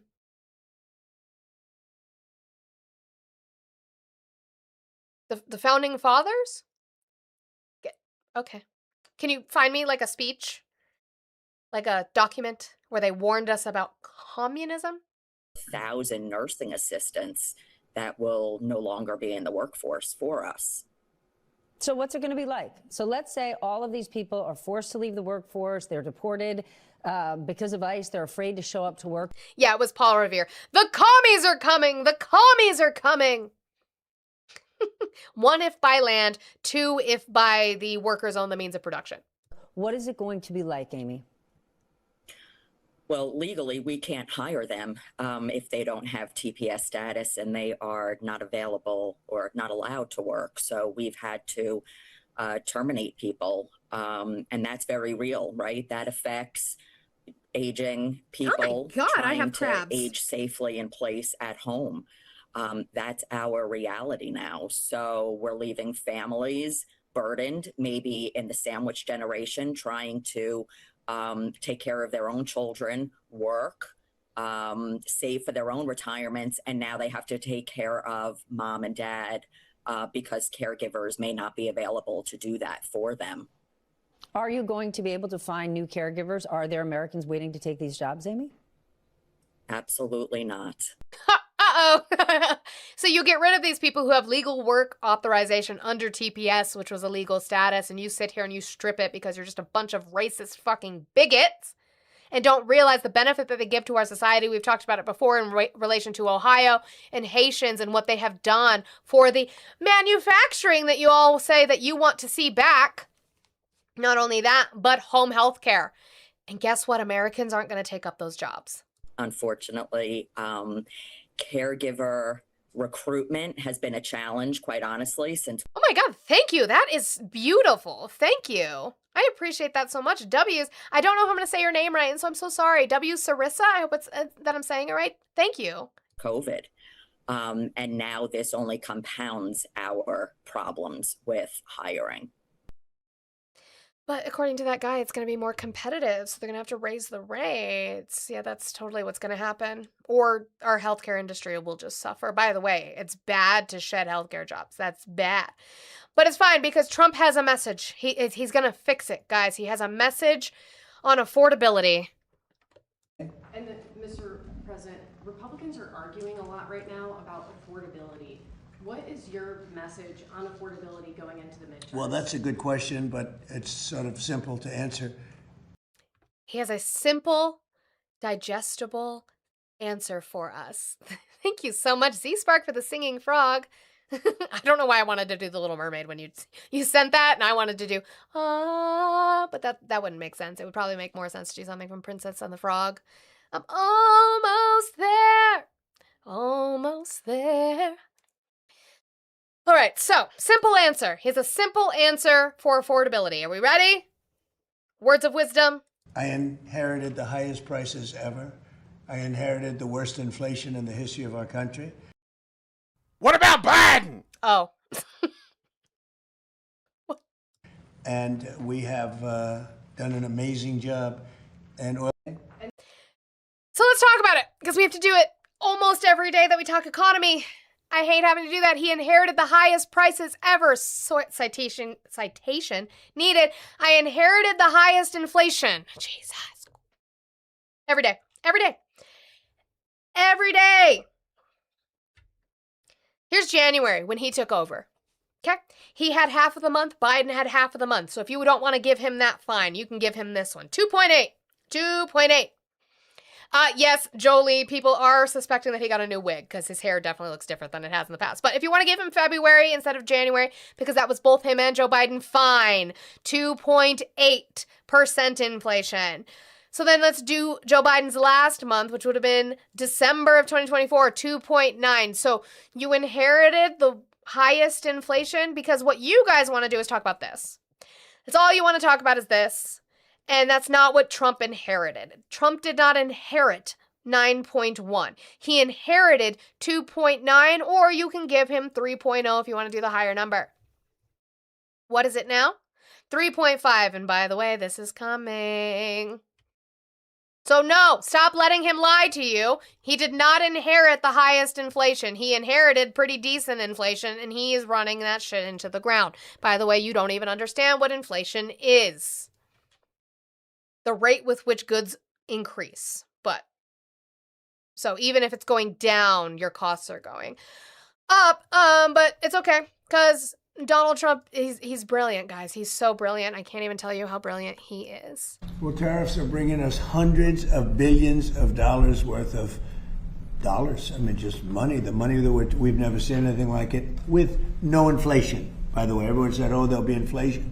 We have very low inflation. We brought inflation way down. I inherited the worst inflation in the history of our country. No, you didn't. Because again, I just showed you guys. See how he lied? He lied again because it was 3.0. It's 3.5 right now. They say 48 years, but I say the history of our country. Well, tariffs are bringing us hundreds of billions of dollars worth of dollars. I mean, just money. But it's fine. I just want you to hear this part. This part's the greatest. Well, tariffs are bringing us hundreds of billions of dollars worth of dollars. I mean, just. Tariffs are bringing us hundreds of billions of dollars worth of dollars. Like, that's your man. Anyway, here's what he thinks his approval should be. But our country right now is doing better than it's ever done. You know, when I see polls on the economy, I should have 150%, not 100%. Oh, yeah. Because we have the greatest, this is the golden age of America. What's being built now. Shedding 23,000 jobs and a revision in May and June downwards is okay. On this country has never, ever been built. And we are literally in the golden age of America. And I actually think people are starting. We'll see 89 days. You know, the last time that we were allegedly in a golden age was the roaring 20s, and that worked out really well for America, too. This shit's fucked.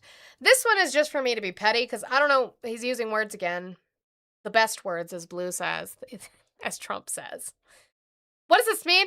You know, in the old days, 20, 25 years ago, call it the old days, if you announced good numbers, the interest rates went down because you were a better credit. Right. Makes sense, right?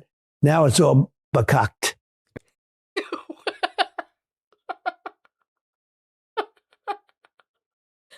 What? I'm sorry. What? Went down because you were a better credit. Right. Makes sense, right? Now it's all bakakt. Now it's all a different thing. If you and It's all bakakt. Bakak! I don't know. We want it one more time. better credit. Right. Makes sense, right? Now it's all bakakt.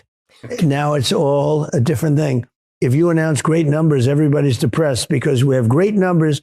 They think Shedding 23,000 jobs is not great numbers. What great numbers? what you're going to do is raise interest rates. But in the old days, when you announced great numbers, interest rates went down.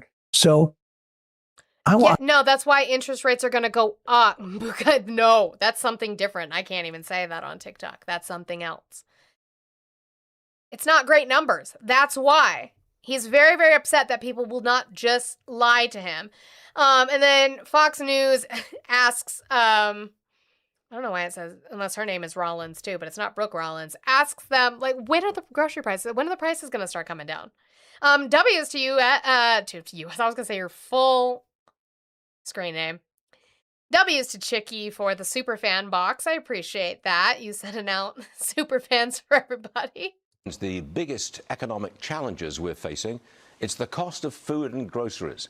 Ground beef up 12.4% year over year. Milk up 9% year over year. Agriculture Secretary Brooke Rollins joins me now.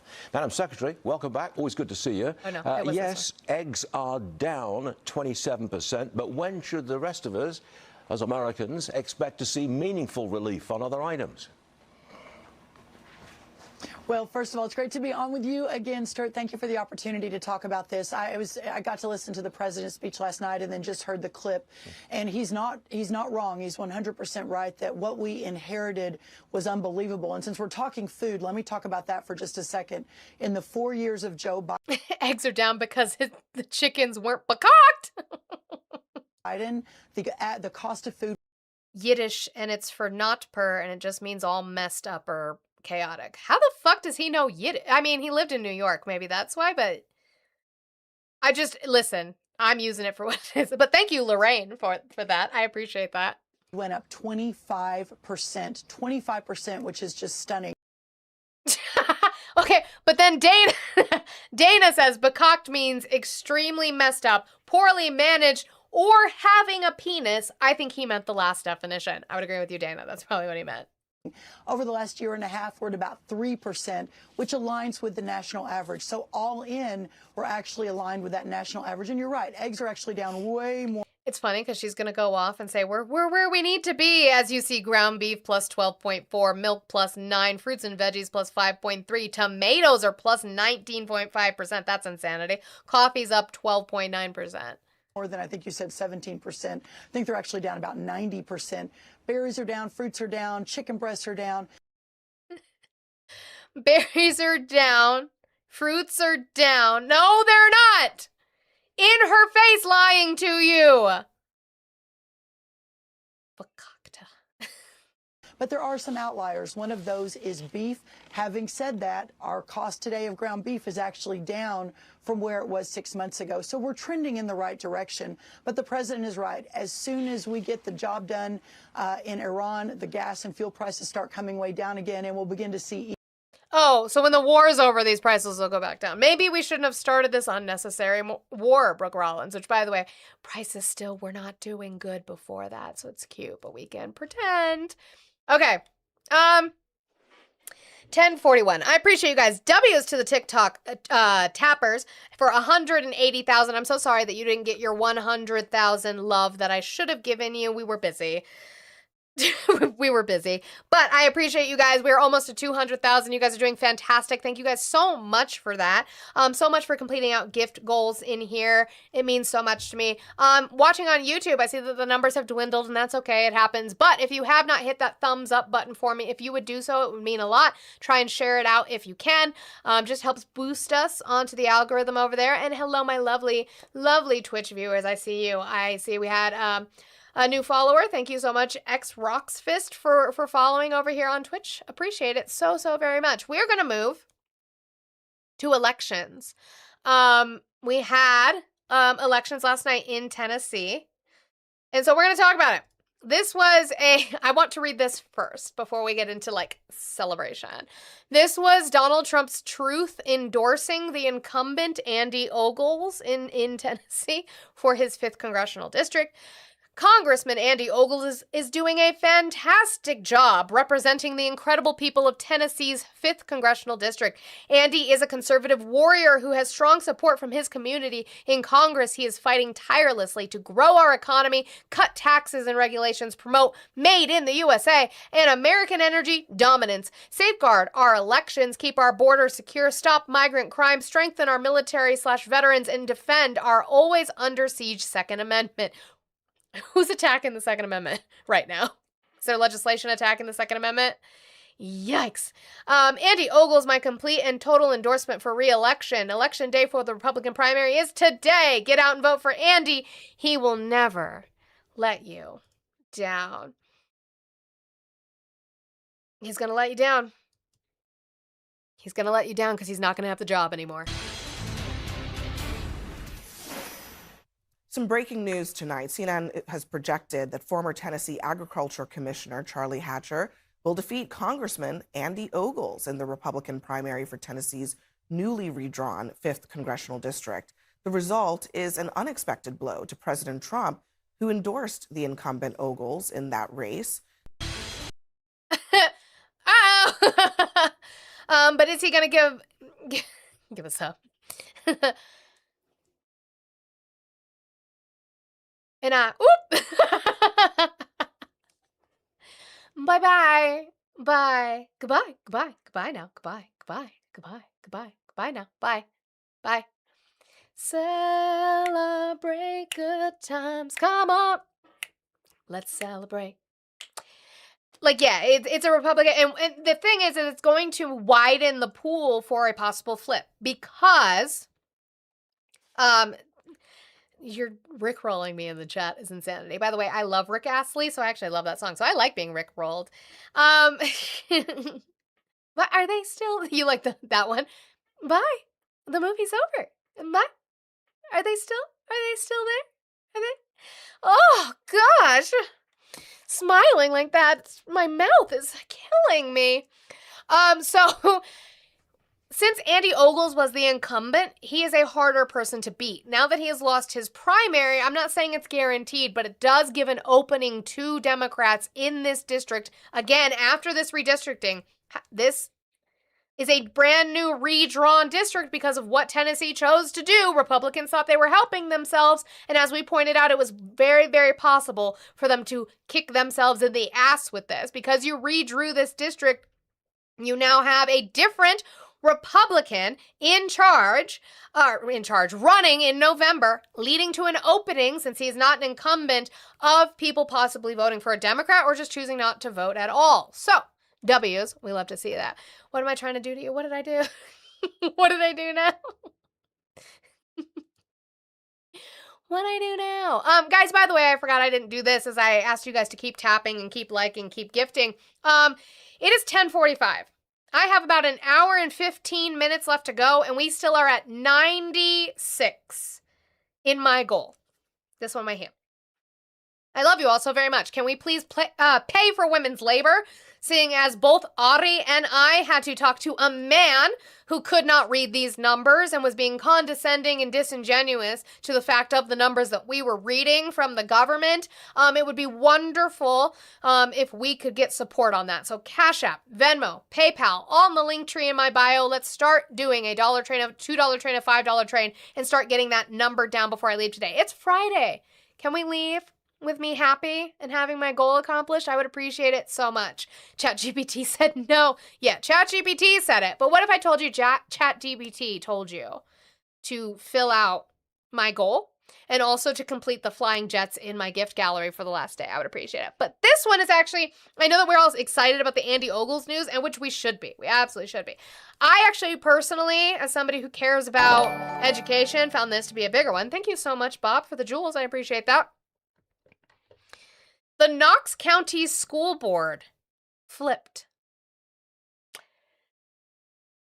Democratic 5-4 Republican. This is huge. That's huge.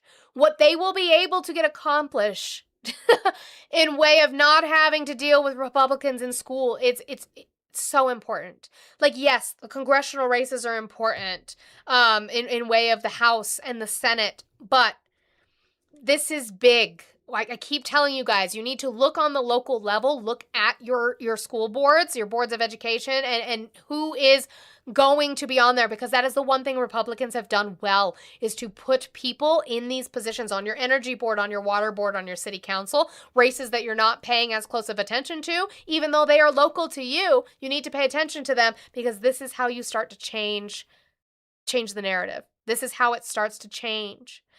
Leah, you said, I canvassed hard for Jenkins for school board. W to you. That's a flip. It's huge. Huge. Oh, Slick Rick, that one made you really mad, didn't it? And yeah, and education being partisan is crazy, Brother Bob. That is like, it's insanity that it is that big of a win, but it is. So big things in Tennessee that we saw. So it's going to be interesting come November to watch how this pans out.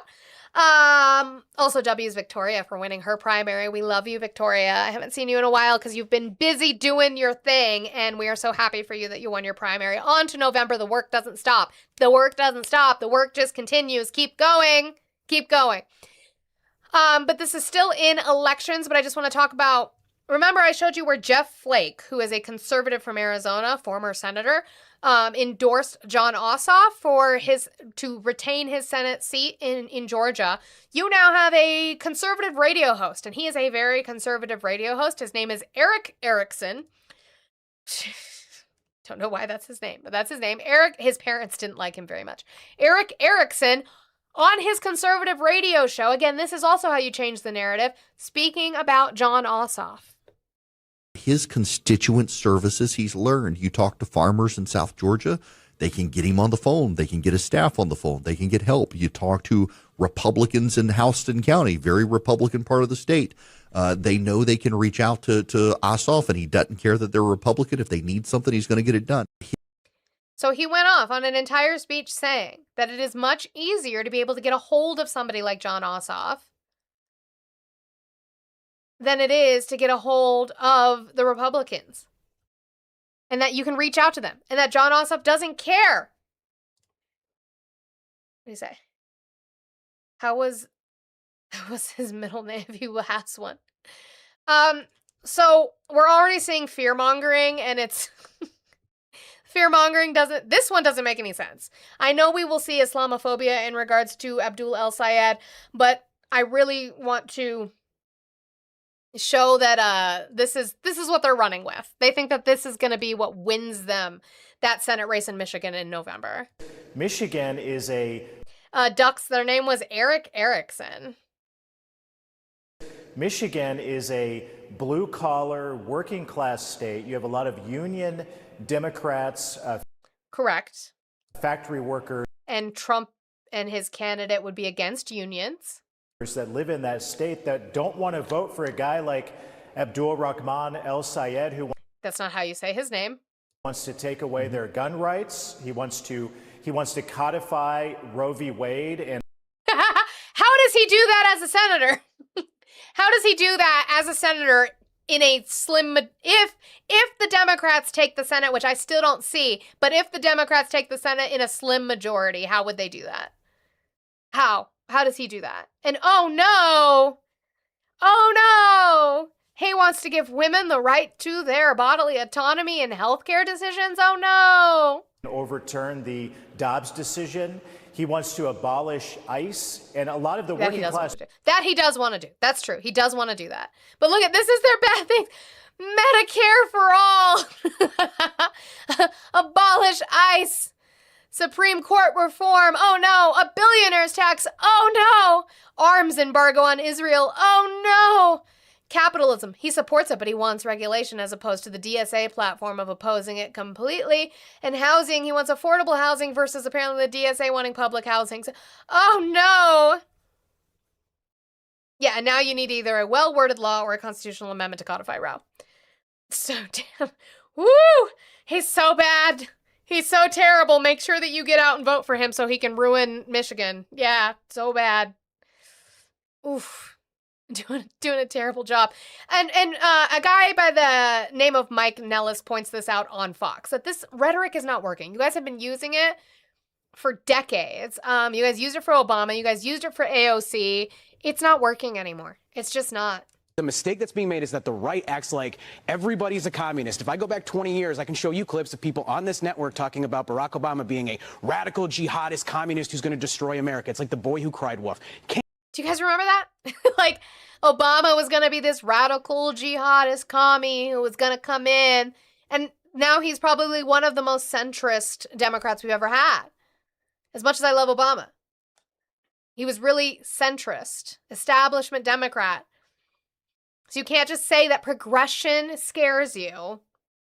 And so you're going to call everybody a commie. Like, AOC was this big, giant commie. But she's not. She just wants reform and progression. You guys don't like that. Can't keep doing this. You're lumping everybody in. Are there some people out there that believe in some crazy stuff? Yeah, I think getting rid of Thanksgiving is ridiculous.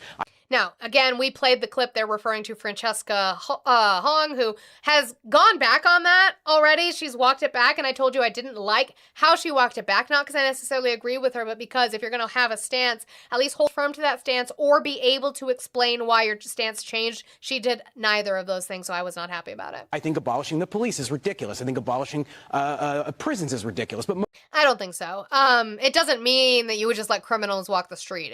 It means that we would change how our system is a for-profit system, and it's harmful. Our recidivism rate is high. It is not any kind of rehabilitation for these people. It is just meant to be a punishment in a way that does not help society, and big people get paid lots and lots of money for the incentive of putting more people in prison. No. Most Democrats. Well, Kamala Harris, who you worked for, is edging. She's yes, she is. And she's talking about packing the Supreme Court, and she's talking about. Oh no!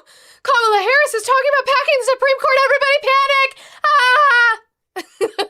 Adding more states and packing the Supreme Court. So she's looking at this going, maybe these guys are the juice right now. Maybe that's where I need to be. Yeah, maybe. She probably is. Yeah, she's probably drafting off of them. Yeah. Incredibly different like that. We have a Supreme Court that is just radically out of control and being essentially controlled by the Republican Party. So let's pack it. You know how many court decisions have gone against President Trump? Very few. Oh my goodness. No, I don't think just like, the big ones for the Constitution. Yeah, the big ones. immunity to do whatever the heck you Adam, want. we'll get- bring we'll up get- tariffs that went against President Trump. It's a pleasure. Great to having both of you with us, but I have a special guest who is champing at the bit to chomping at the bit. They were so flustered.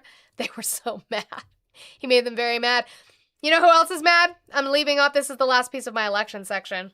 Let's just leave you with this. Jesse Waters is freaking the fuck out about that race in Texas. Because if you start looking at polling numbers, now we don't know what that's going to effectuate to. Texas, stop being apathetic. Get off your fucking ass and vote in November. Get off your ass, Texas. I'm sick of it. You guys have a shit ton of registered Democrats, and I know that you're gerrymandered to fuck, but prove that you can do the work. Do the work. They don't have to court you. They don't have to make you feel special. Get off of your ass and do the work in Texas. But we're seeing it in the polling. It's a good sign. And it is making Jesse Waters crash the fuck out. I agree. You got to hit him on the issues. And Paxton should be doing that. Where's Paxton? I've seen Mitch McConnell more than Paxton. McConnell's been in the hospital all summer. Get out of your hole, Paxton, and do something. I can't win this race for you. It's not on Fox. Go raise some money, do a hit, and lay the lumber to this guy. I mean, yeah, he's younger and he's got a little energy and he's new or whatever, but come on. If you lose this seat for Republicans in Texas, you should seek asylum in Mexico. This cannot happen. Man was crashing out. Crashing out. Just gotta watch it one more time. I agree. You got to hit him on the issues. And Paxton should be doing that. Where's Paxton? I've seen Mitch McConnell more than Paxton. McConnell's been in the hospital all summer. Get out of your hole, Paxton, and do something. I can't win this race for you. It's not on Fox. Go raise some money, do a hit, and lay the lumber to this guy. I mean, also, that feels sexual, and I don't know what's wrong. Like, just if you want it in the back, you could get it in the back. he's younger and he's got a little energy and he's new or whatever. But come on, if you lose this seat for Republicans in Texas, you should seek asylum in Mexico. This cannot happen. I agree. Where's Paxton? Where are you? Freaking out. Okay. What do I want to go to now? And so much stuff. What the time that I have. No, that stuff's funny, but I can try and do a speed round of that when I end. So let's go over this real quick because it's pretty quick. This don't need, this I don't need. Yes, those I do. Okay. So this happened, was that yesterday? Or the day before? I can't remember. Senate Homeland Security Committee votes to hold Fauci in contempt of Congress. The Senate Homeland Security and Governmental Affairs Committee has voted to hold Anthony Fauci in contempt of Congress. Thursday's vote was along party lines and came after Fauci refused to answer lawmakers' question in a hearing last week about the government's response to the COVID-19 pandemic, citing his Fifth Amendment right to avoid self-incrimination. In an opening statement, during that hearing, Fauci said that the committee's chairman had an unhinged obsession with him and suggested the hearing was convened in an attempt to trick Fauci into lying under oath. In a statement following Thursday's vote, an attorney for Fauci said today's partisan committee vote is a crude political stunt intended to punish Dr. Fauci for exercising his constitutional rights, which again, they're claiming he... How do you guys make these so fast? Actually, Blue, you want to know? I'm going to show this. Because you want to know one of my only complaints with these movies is how deep he made his voice during these screaming moments. It was too much. It was too much. Where is Paxton? Where is he? I can't even handle it. Yeah, I didn't like what he did with his voice. I didn't like it. I didn't like it at all. Okay, anyway, we continue. So Fauci used the Fifth Amendment. What the Republicans are arguing is that his Fifth Amendment was invalid, and that's why he was in contempt, is that his Fifth Amendment was void because of previous Supreme Court precedent set that if you are pardoned for a crime, you then cannot use your Fifth Amendment in regarding questions of that crime. That's where the gray area is, and that is where Fauci's lawyers are arguing from, is that he had a preemptive pardon. He did not have a set list of crimes he was being pardoned for. Therefore, their contention is that you could use the Fifth because he was not pardoned for set crime. Also, state charges still exist. Rand Paul could use Kentucky law and try to charge him with state charges. And also, what was the other one? There's another one. Like, you could still try to get him for perjury in some sense. And again, for preemptive, it might be from that date beforehand, not necessarily for after. So after that pardon date, there might be loopholes for them to try to get him there. So it makes sense that he did plead the Fifth. So it'll be interesting to see how this goes. Again, one of the biggest things with contempt of Congress is you had Peter Navarro, you had Steve Bannon with contempt of Congress. All that this then does is that the committee then sends this contempt of Congress to the executive branch, to the DOJ, specifically the Department of Justice. It would then be on the Department of Justice to launch an investigation into this contempt to see if they can find a charge to charge him with under investigation. Again, I've been asking, what crime did he commit? I don't know if we're going to see one. The DOJ is desperately going to try, but I don't know that we're going to see one. But I want to play Ron Johnson's opening statement from the vote itself before they voted. What he wrote to himself, how contradictory it was to what he actually told the public. I think one of the revelations of those diaries, I think probably the most significant one that's being overlooked, was early on in the pandemic. He wrote in his diaries, he thought COVID would be maybe twice a bad flu season. Now, I'm not downplaying a bad flu season. We have them oftentimes. They overwhelm hospitals. And people die. And people die during flu seasons. I've got you, Bill. Something to take seriously. But a pandemic that's going to be twice that, is that really worth destroying people's lives, shutting down businesses, destroying an economy? I argued back then that it wouldn't be. I'm sorry, that the twice over death rate of a flu season, which is what he was predicting at first with the information that he had available, that the death rate of a regular flu season would be doubled with COVID. That's not enough to close down businesses to ensure people don't get sick and die? That's not enough for you, Ron Johnson?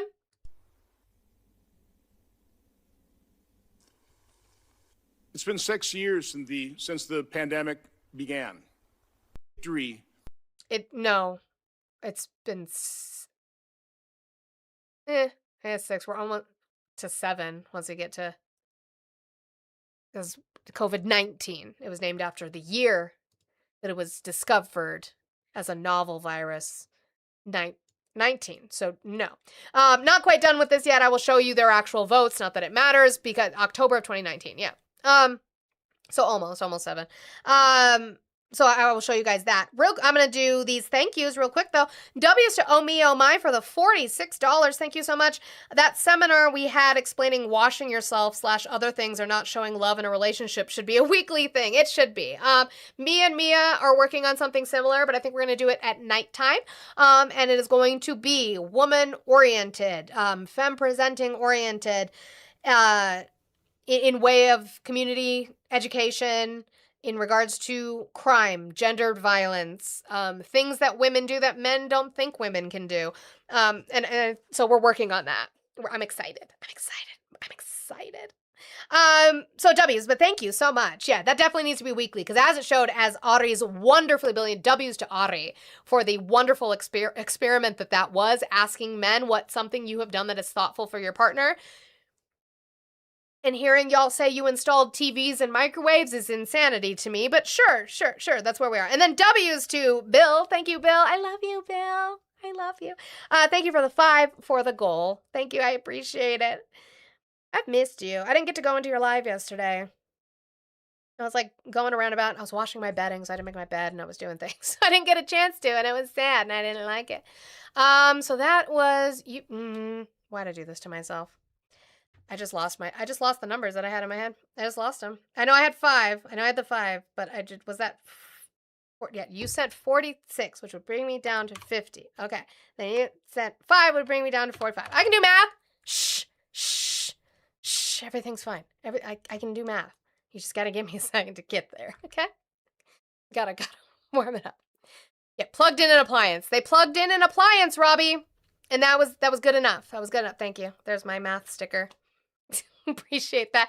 Guys, that means because of the wonderful contributions of you, we are almost there with an hour left to go. We have 45 left in the goal. Cash App, Venmo, PayPal, all in the link tree in my bio if you wish to help a bitch out. Pay for women's labor on this platform. We would appreciate it. If you're watching on YouTube and you haven't hit that thumbs up button yet, I would appreciate it if you do so. It does push us out to have conversations. We have had conversations with 2 men. That's all I need to say. That's all. Now I feel bad about installing a microwave. You shouldn't. Like, I'm just saying, all we're saying is it's not like above and beyond for your partner, right? Like, you need a microwave, it's got to get installed. Yeah, my husband did that too, so don't worry about it. You're fine. You surprised her with surf and turf dinner cooked by you. See? There you go. A surprise dinner that is out of the norm of what you would usually make. That's amazing. Love that. Love that. So these are the committee votes, just so you can hear them, just so you can keep track of people who might be in your area who did. Seeing no other motions, the question is on reporting of an original resolution regarding contempt of Congress. The clerk will call the roll. Senator Johnson. Yes. Senator Langford. Aye. Senator Scott. Yes. Senator Hawley. Aye. Senator Moreno. On behalf of the millions of people harmed by Anthony Fauci, resoundingly yes. And bitch, again, I gave you a lot of grace yesterday when I played your video. I gave you a lot of grace. You need to be worried about your daughter and your granddaughter right now. Senator Ernst. Aye. Senator Moody. Senator Peters. No. Senator Hassan. No. Senator Blumenthal. No. Senator Fetterman. No. Senator Kim. No. Oh, wow. Fetterman voted to not hold him in contempt. Interesting. Senator Gallego. No by proxy. Senator Slotkin. No by proxy. Senator Paul. Yes. Mr. Chairman, on the vote of those present, the yeas are 8, the nays are 5. On the vote by proxy, and for the record only, the yeas are 0, the nays are 2. On this vote, the yeas are 8, the nays are 5, and the motion is agreed to. Mr. Chairman, I pursuant to haven't committee rule. recognized you. Mr. Chairman. We've had ample remarks on this. The chair will limit remarks to 2 minutes. I will give you another chance to state your opinion, which has been amply stated. You have 2 minutes. Well, Mr. Chairman, pursuant to Committee Rule 6B and Senate Rule 26, Section 10C, I'm notifying you that I intend to file minority views regarding this resolution. The clerk will report the conclusion of the vote. Just did. And that it is reported favorably. She fucking did. Just repeat it, because he said he's going to put in minority views and he's going to write dissenting opinions. So can you just read it again? Just read it again. And I just want to remind you what the fuck Anthony Fauci and other doctors were dealing with during this time. I just want to remind everybody, because I think you all have fucking forgot. So supposing we hit the body with a tremendous, whether it's ultraviolet or just very powerful light. Yeah, ultraviolet light's great. Great for the human body. It's great for the human body. That's why you don't have to wear sunscreen when you go out. Because ultraviolet light's great. Great for that. And I think you said that hasn't been checked, but you're going to test it. And then I said, supposing you brought the light inside the body, which you can do either through the skin or in some other way. And I think you said you're going to test that too. Sounds interesting. Get the right folks who could. Right, and then I see the disinfectant. It knocks it out in a minute, 1 minute. And is there a way we can do something like that by injection? Wait.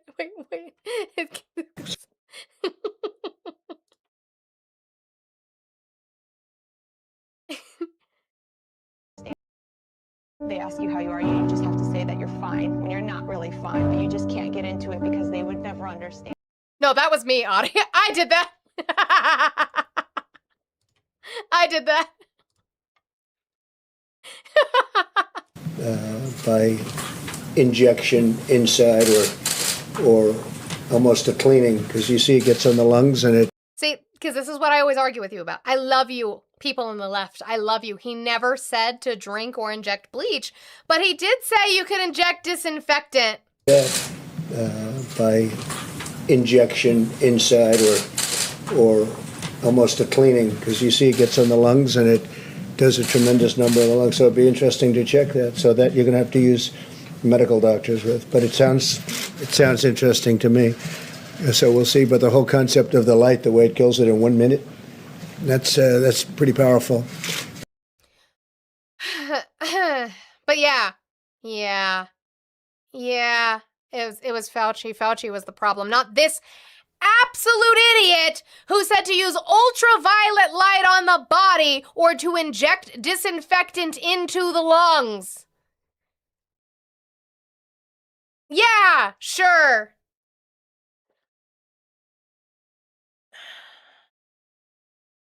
Meanwhile, in health, I promised you guys I was going to talk about this, so I'm going to do a quick rundown on this. Black lung rates in Appalachia are high as the 1970s, with thousands of miners sick. Respiratory therapist Marcy Freeman doesn't need a research study to confirm for her a return to the dark days of coal mining. She finds evidence in a stack of more than I could have been a veterinarian. She's thinking, I could have just been a veterinarian. I would have worked with animals. This would have been. Should have done that. I don't know why I didn't do that. She finds evidence in a stack of more than 150 funeral programs, all for former patients at her pulmonary rehabilitation clinic in Norton, Virginia. Each one of these represents a life that's gone because of black lung, Freeman explained, as she flipped through the programs, recognizing names and images. These are husbands. These are brothers. These men were just hardworking men, and the only thing they did was go to work and provide for their families, and it cost them everything. This is the aftermath of black lung. This aftermath is more dire than even black lung clinicians and researchers expected, according to new data published Wednesday in the American Journal of Respiratory and Critical Care Medicine. The data appears in a peer-reviewed research letter from the National Institute for Occupational Safety and Health, a federal research agency. Public Health Watch, Kentucky Public Radio, and NPR obtained a draft of the NIOSH research letter before publication. NIOSH researchers found that working veteran underground coal miners in central Appalachia are suffering from the incurable and fatal lung disease at the highest rate in nearly 50 years. I wonder who helped promote that. Yeah, exactly, Wall. As Mia pointed out yesterday, and as you were saying, clean coal. Clean coal. 50 years of black lung disease in America. They did it based off of mining experience. So the red line is going to be if you had 25 years or more. This one is going to be 20 to 24 years, 15 to 19 years, 10 to 14 years, and less than 10 years of mining. So you have here in central Appalachia, which is going to be Kentucky, Virginia, West Virginia, where we have the highest rates of coal mining. For those who worked in it for 25 years or more, you can see where we started kind of seeing a decline, right? And then all of a sudden we skyrocket up as we start promoting coal again. We can see it regardless of the amount of time that you've worked. It's a little bit more stagnant for 10 to 14. And it actually seems to going down for less than 10 years of mining.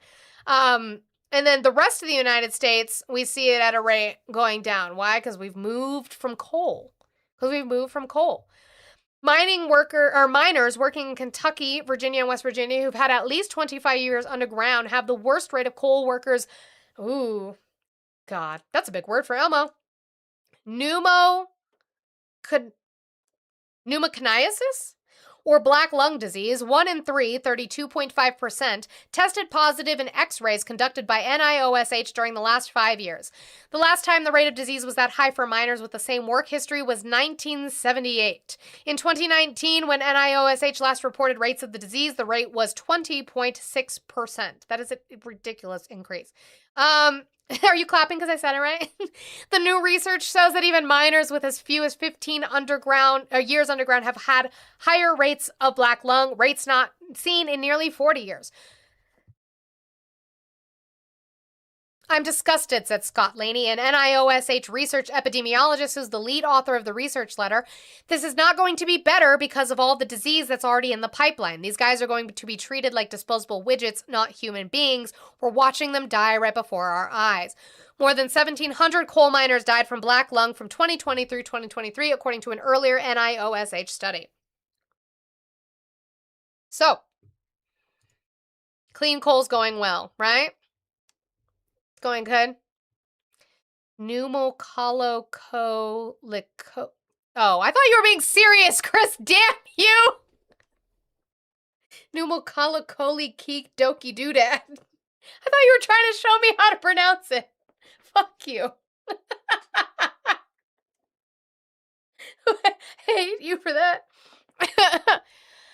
The newly published findings do not include the number of minors tested or diagnosed in the 5-year period used to determine the rate of disease, but in response to questions from Public Health Watch and Kentucky Public Radio, NIOSH said it screened 280 working veteran underground miners in central Appalachia in the past 5 years, with 91 testing positive for black lung.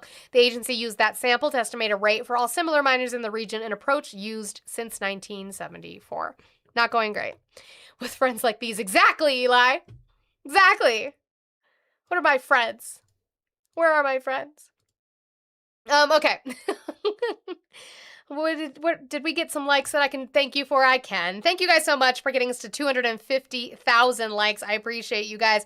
We are well on our way to that 300,000, which is all I ask you for. That's all I ask you for, so I appreciate it. Thank you so much. My husband's probably coming up to actually correct me. Hi.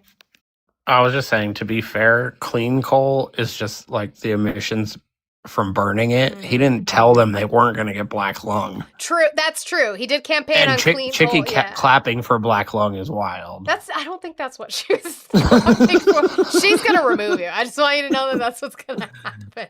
Since you just said that, she was clapping for black lung. Am I on a restriction? I don't think so. But Chicky, why were you clapping for black lung? That's insanity from you. I can't believe you would do that. Okay, I'm gonna get to some fraud, waste, and abuse. We're gonna watch a More Perfect Union video. I don't think this one is too long. Yeah. So, it's about 12 minutes. We're going to talk about Mark Andreessen. We're going to talk about Mark Andreessen, a billionaire, and his firm, and the money that they are dumping into the midterms in order for them to be able to have the abundance that they see for themselves. Not for you, but for themselves. Oh, yeah, because I couldn't repost. Yeah, I get that when I play videos or show articles. TikTok just doesn't like it anymore. I don't know why. Remember that I am streaming on 3 different platforms. So I am here on TikTok, I'm over on YouTube, and I am over on Twitch. If you're not following me over there, I would appreciate it if you did. And if you go to YouTube and just give me a quick thumbs up and then come back to your preferred watching platform, I would appreciate it. So we're going to watch this video as we're sitting here. Keep those taps going. Keep supporting the live and interacting. And also remember that I have 45 left in my goal. If we could start working that out with a $1 train, a $2 train, we could get that accomplished. Cash App, Venmo, PayPal on the link tree in my bio. If you're on YouTube and Twitch, you can see, well, for YouTube, it's right here. For Twitch, it's like over there. You can see it. That you guys can find it and we can start getting that down. Pay for women's labor, please. We appreciate it. For me to say funny words. There's a new powerhouse of political spending in town. Bigger than the Koch brothers, than Elon Musk, George Soros, or Sam Altman, without the name recognition of any of those. And it isn't even a person. It's a company. Venture capital firm Andreessen Horowitz, or A16Z. By May, they'd already put $115.5 million into political spending.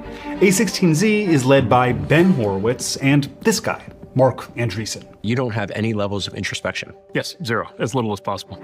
Now, we played that video. I played you guys that interview. It's been a while. It's probably been a couple months. But I don't know if you remember, because you guys absolutely hated me for playing it, because that man spoke like this. No, I don't have it any. No. Do you know how to breathe? Every answer that he would give was like breathing on the inside. And yes, he says he has no introspection. None at all. So that's bad. We don't like that. Thank you so much, Them Runny Eggs, for the bits. Found these bits when cleaning. Lady labor doing my part. Thank you so much for the 200 bits. I appreciate you so much over there on Twitch. So no introspection.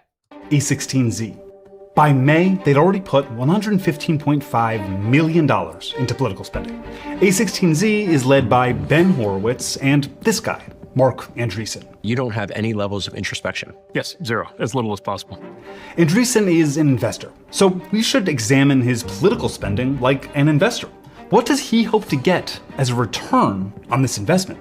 Because his ideal future is a bit concerning. Lay out your vision for the best possible scenario trajectory for America. The Roaring 20s.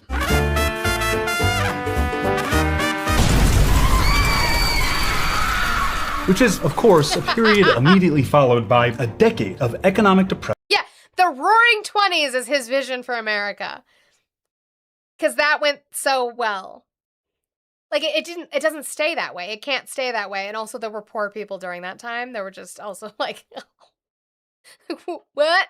And destitution. And he told us how he wants to build it in a now pretty famous blog post manifesto that lays out his bad guys, his good guys, and the ideal world he says he wants to build. His very own happy ending. Almost like a fairy tale. It's called the Techno-Optimist Manifesto, and it promises a future of abundance spurred by technology. And like any great fairy tale, it involves a battle between good and evil. Heroes and enemies. Really, there's literally a section called The Enemy. Those enemies include sustainability, stakeholder capitalism. That's when companies take... To be fair, Jurassic Park looked pretty good at the start of things. Spared no expense. Into consideration everyone they affect, not just shareholders. Risk management, ethics, the limits of growth, collectivism, that's just when society works together and you care about other people. Social responsibility and safety. Andreessen says these enemies are ideas, not people, but they're all pro-people ideas, right?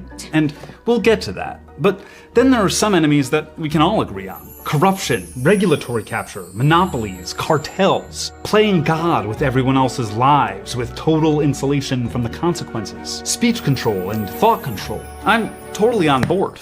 That's big bad wolf stuff we can all agree should be vanquished by a knight in shining armor. But is Andreessen and the plan he outlines in this little fairy tale the knight we need? Can someone deeply linked to the modern privatized surveillance state really have a problem with using 1984 as an instruction manual? So let's start this fairy tale at the end. Oh, hi. Didn't see you there. Today, Marc Andreessen is a multi-billionaire with an immense amount of power beyond his wealth. He was just appointed to the Department of War's Defense Policy Board, a civilian committee intended to provide the DOW with recommendations on defense policy and national security issues. And it could be very profitable for him. His investment firm has a whole division called American Dynamism, dedicated largely to privatized war tech, what they call supporting the national interest. They invest in Hadrian, an AI-driven defense manufacturing company that automates American jobs, Anduril, an AI killing machine and surveillance company, SpaceX, Skydio, another surveillance drone company, and even everyone... If you haven't seen Elon do this dance yet, I'm so sorry. I'm so sorry. Skydio, another surveillance drone company, and even everyone's favorite AI surveillance company, Flock.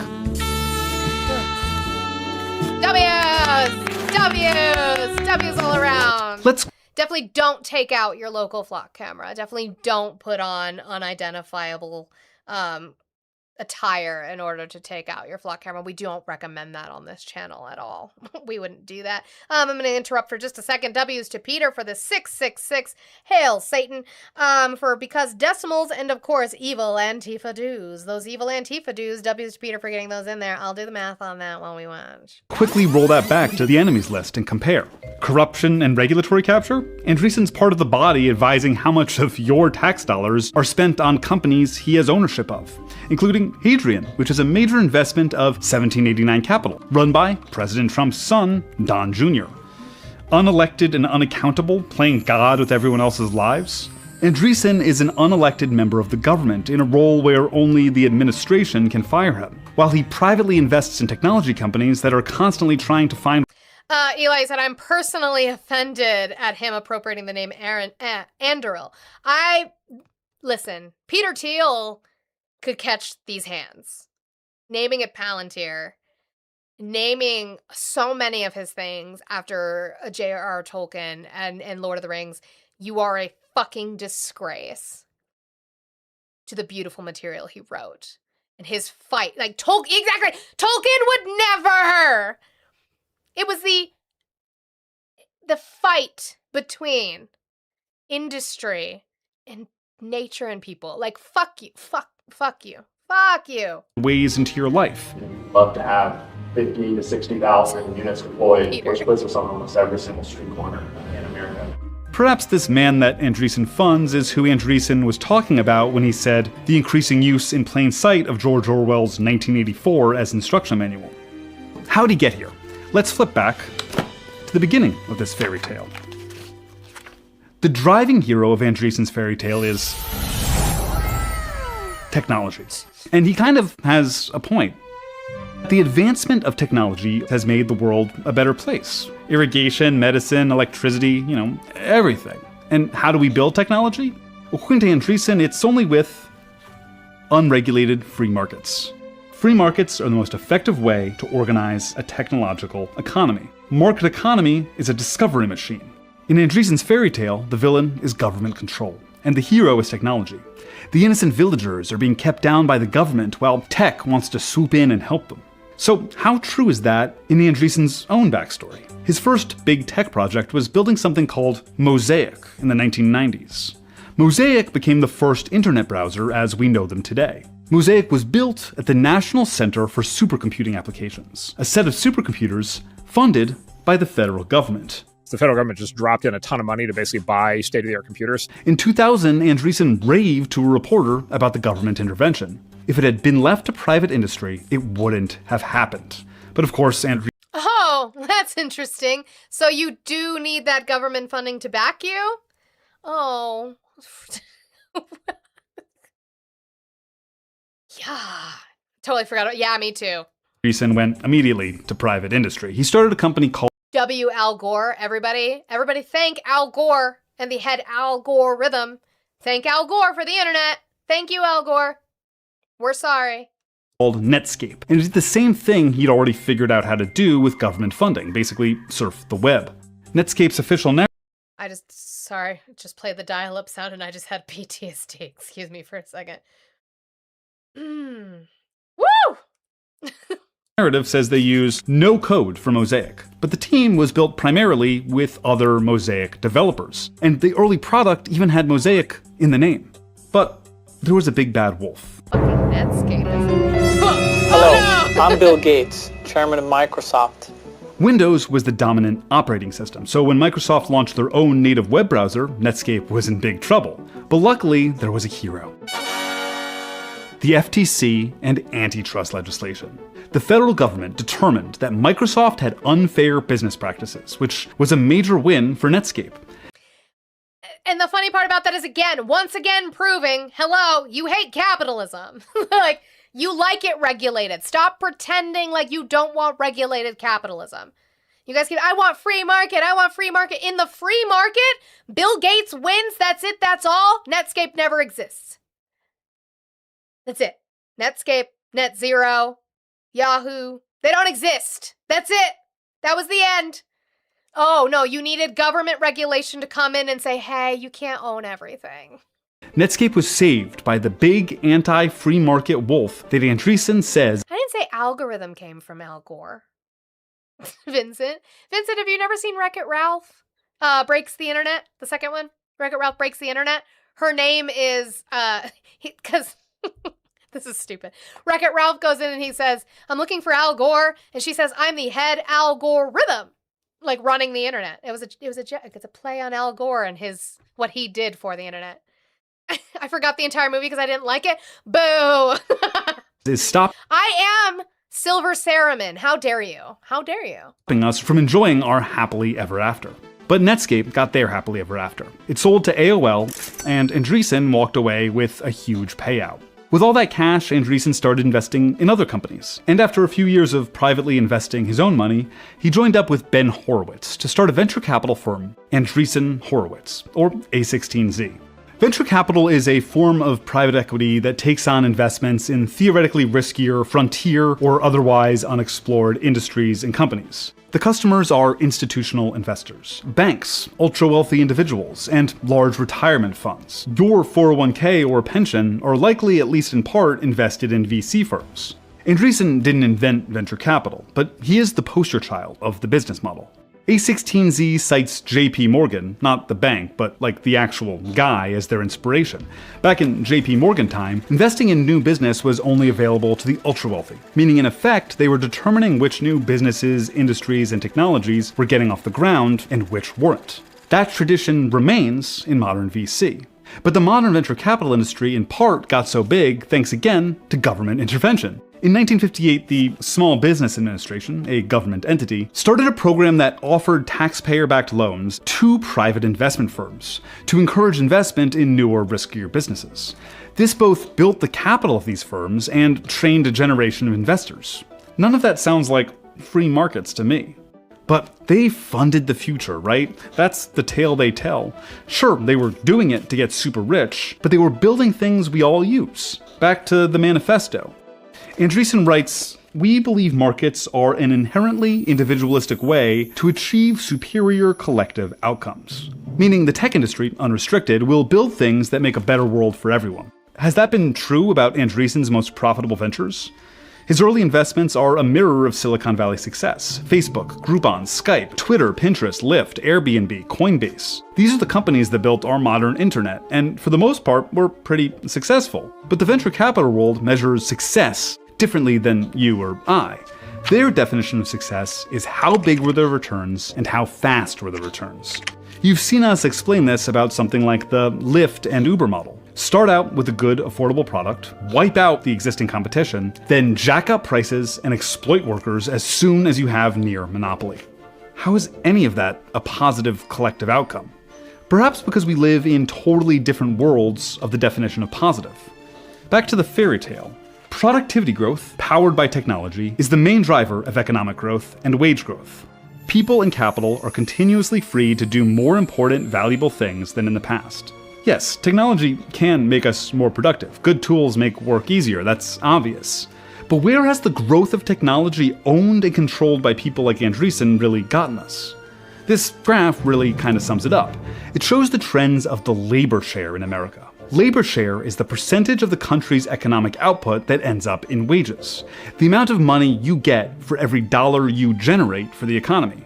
Right now, it's the lowest since World War II. American workers are being more screwed right now than they have been for 80 years. And that decline worsened in step with the rise of the VC investing model. So yes, perhaps we will, as a nation, see economic growth. But will you see any of that? Andreessen's investments don't create opportunity for you, they take it. But luckily, Mark also has a solution. We believe that there is no material problem.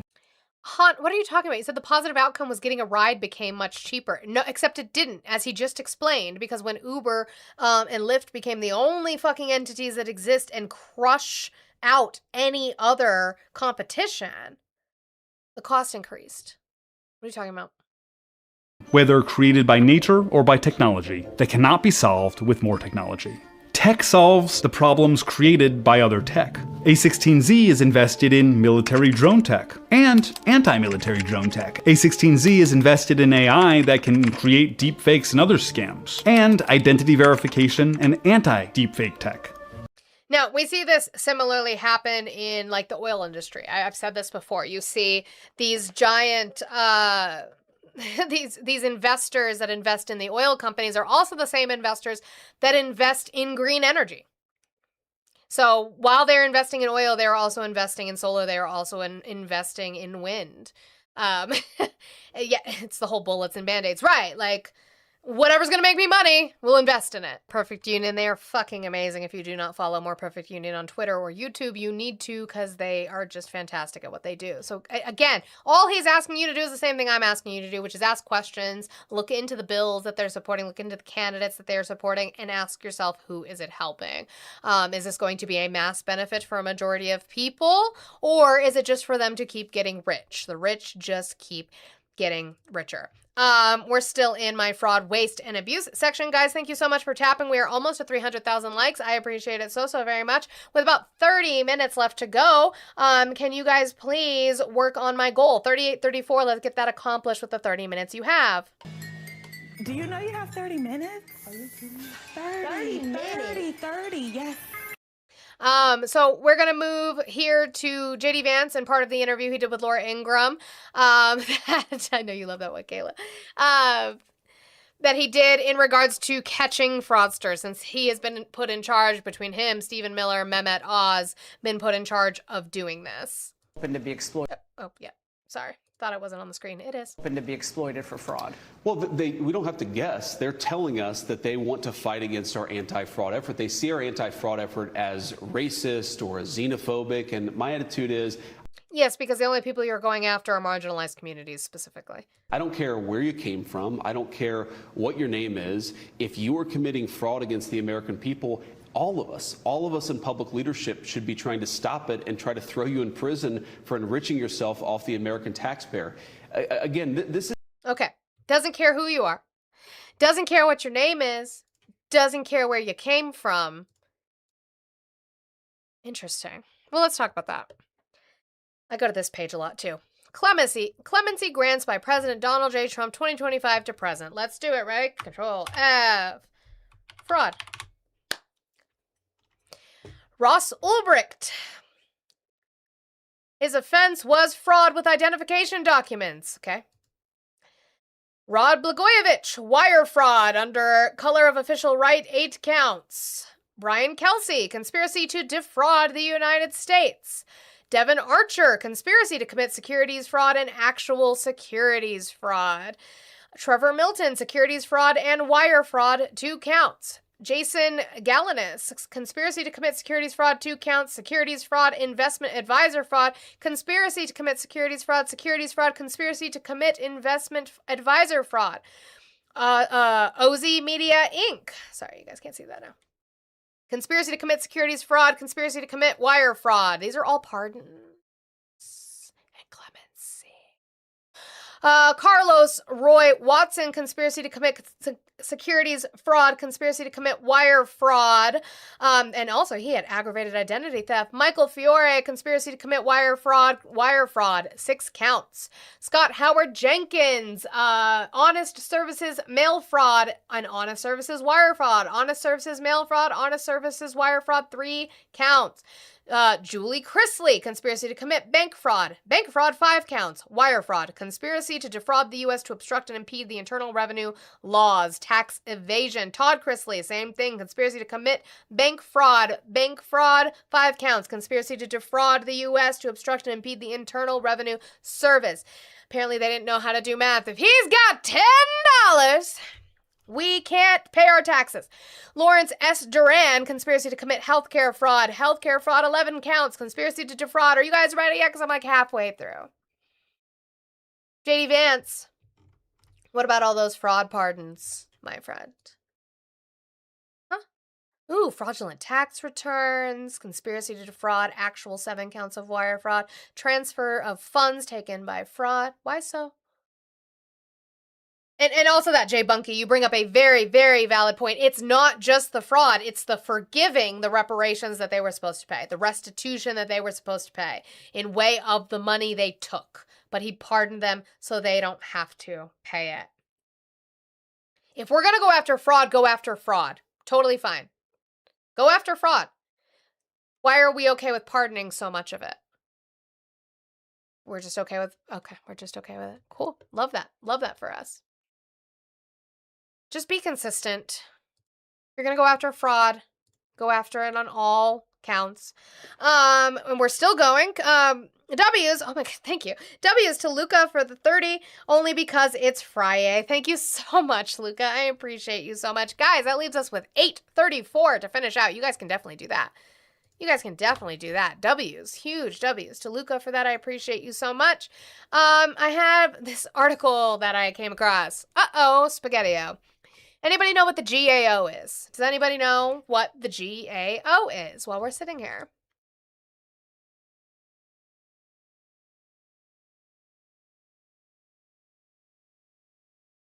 Well, in case anybody doesn't know, the GAO stands for Government Accountability Office. They are the ones who have Inspector General. I'm not reading that, Leah. They are the ones who do internal investigations and audits into certain organizations. Doge's claim of $110 billion in savings was vastly inflated and riddled with errors, according to the GAO. Who could have seen that coming? When Elon Musk's Department of Government Efficiency launched its efforts to slash federal spending last year, it also created a website to show how much money it said it was saving taxpayers. A new review by the U.S. Government Accountability Office found the site's claim of $110 billion in taxpayer savings was vastly inflated and unreliable. The report found Doge could not provide enough information to verify 96% of its reported savings from canceled grants. Despite its pledge of transparency, the report found Doge did not use its stated methodology to calculate about half the savings it reported. Quote, because U.S. Doge service officials did not respond to requests for information, GAO could not determine the reasons why Doge did not disclose data, quality issues, and limitations when the website first went live or at any time since then, the report said. The report also found Doge failed to terminate some of the contracts it claimed to have canceled. Oh, they lied. According to the report, $27.4 billion in claimed savings was never executed, and Doge did not provide identifying information for another $7.2 billion in claimed savings. Doge also claimed $1.7 billion in savings from an IT services contract for the Defense Department's Defense Health Agency, but the report said no changes were ever made. The report also said Doge claimed savings from millions of dollars in leases that had already been identified for termination. Musk has since left Doge. ABC News reached out to Musk and the White House for comment, but did not immediately receive a response. Although Doge formally ended on July 4th, its wall of receipts remains online, claiming a total of $215 billion in taxpayer money. They lied. It was a headline. It was to get the crypto doji bros, Twitter bros on his side, and they didn't do anything. We shocked? We shocked? I'm not shocked. Cool. Glad we could get there. Okay, we're going to go through a little bit of... I'm going to go through a couple sections just to get them out of the way. And then I might rapid fire some of Trump's ramblings from the last few days. They lied. They lied. Oh, no. Oh, thank you, Lanati. W's to Lanati for the 834. Stick a fork. Oh, God, what does it say? Oh, and then Kayla. Stick a fork in it because this goal is done. Te quiero mucho. Te quiero mucho, mi amor. Happy Friday. Happy Friday. And then W's to Kayla for the $1.67 because I always do it for the plot. You're so lucky that Lanati got there first. Why are you trying to torture me? Love you bad. I love you too. We missed you last night. We were hanging out watching Blue play games, but we missed you last night. That's sad. I did my thing freeze on me? Okay, yeah, that was my own thing. Damn it! Hers came first. Lanati came first. Oh, yes, by the way. She was there the whole time. She was there. This is true. My husband's going to talk about it, probably. Why'd you come up and take her up? I had to turn off the Bluetooth. Oh. Kayla was there. Uh-huh. She was there the whole time. She was. She was there the whole time. You have a doppelganger in voice, Kayla. And her name is Michelle. Her name is Elheim. Elheim. There were like, I was like, you all are crazy, whatever. And then I was off of the Discord and I was doing something else and I heard her speak. And it's not all the time. It's just certain phrases. And I was like, that does sound like Kayla. Do I have a shroom ghost?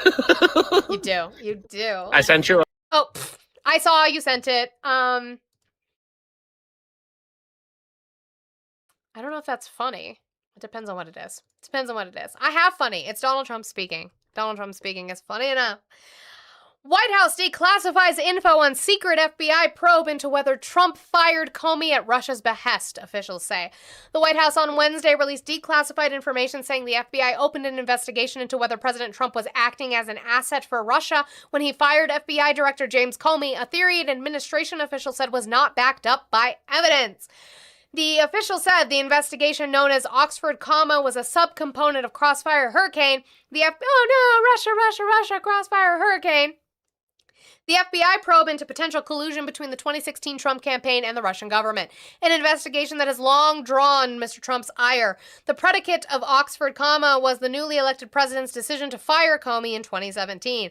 The case was marked sensitive, which is generally done to keep a case off the books from other agents, the official said. The agents who opened the case said they believe it was going to be the least intrusive method to address a serious national security risk.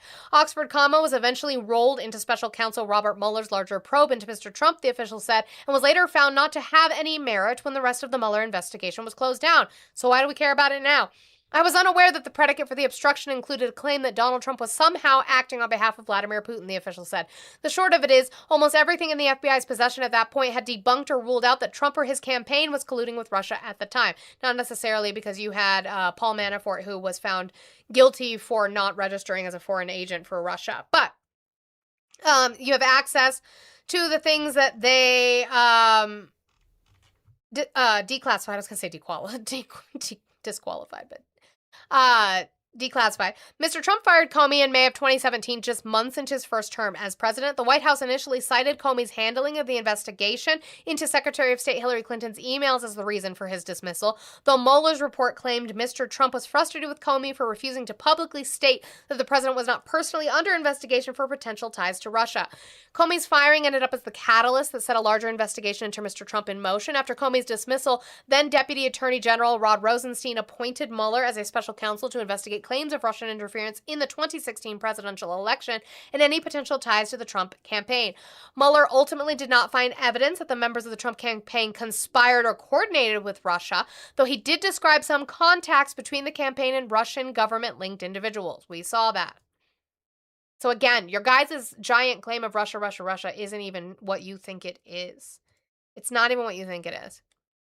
Mr. Trump has frequently accused the FBI and other intelligence agencies of conducting unethical investigations into his campaigns and presidency and has vowed to launch probes of his own. He has long criticized Comey, calling him a dirty cop, while Comey has lashed out at Trump, calling him morally unfit to be president. Earlier this year, Comey was charged with threatening Mr. Trump's life by posting photos of seashells arranged to form the numbers 8647. Remember, Donald Trump forgot what those were. Comey has alleged he is being vindictively and selectively prosecuted, which the Justice Department has denied. Last year, he was separately charged with making false statements to Congress, though the indictment was dismissed. And we are following that case very closely in my community, as we know. But I just wanted to show you, as they have on that, the documents. You also have our wonderful Kyle Cheney, who has the documents for you, so you can read them in a better form than through that news article. It's a lot easier to read it through a PDF like this. But what we wanted to point out specifically, and Kyle Cheney wanted to point out, is the docs released here say the FBI was investigating whether Trump was wittingly or unwittingly manipulated by the Russians, a potential counterintelligence threat. The investigation was handed to Mueller the next day.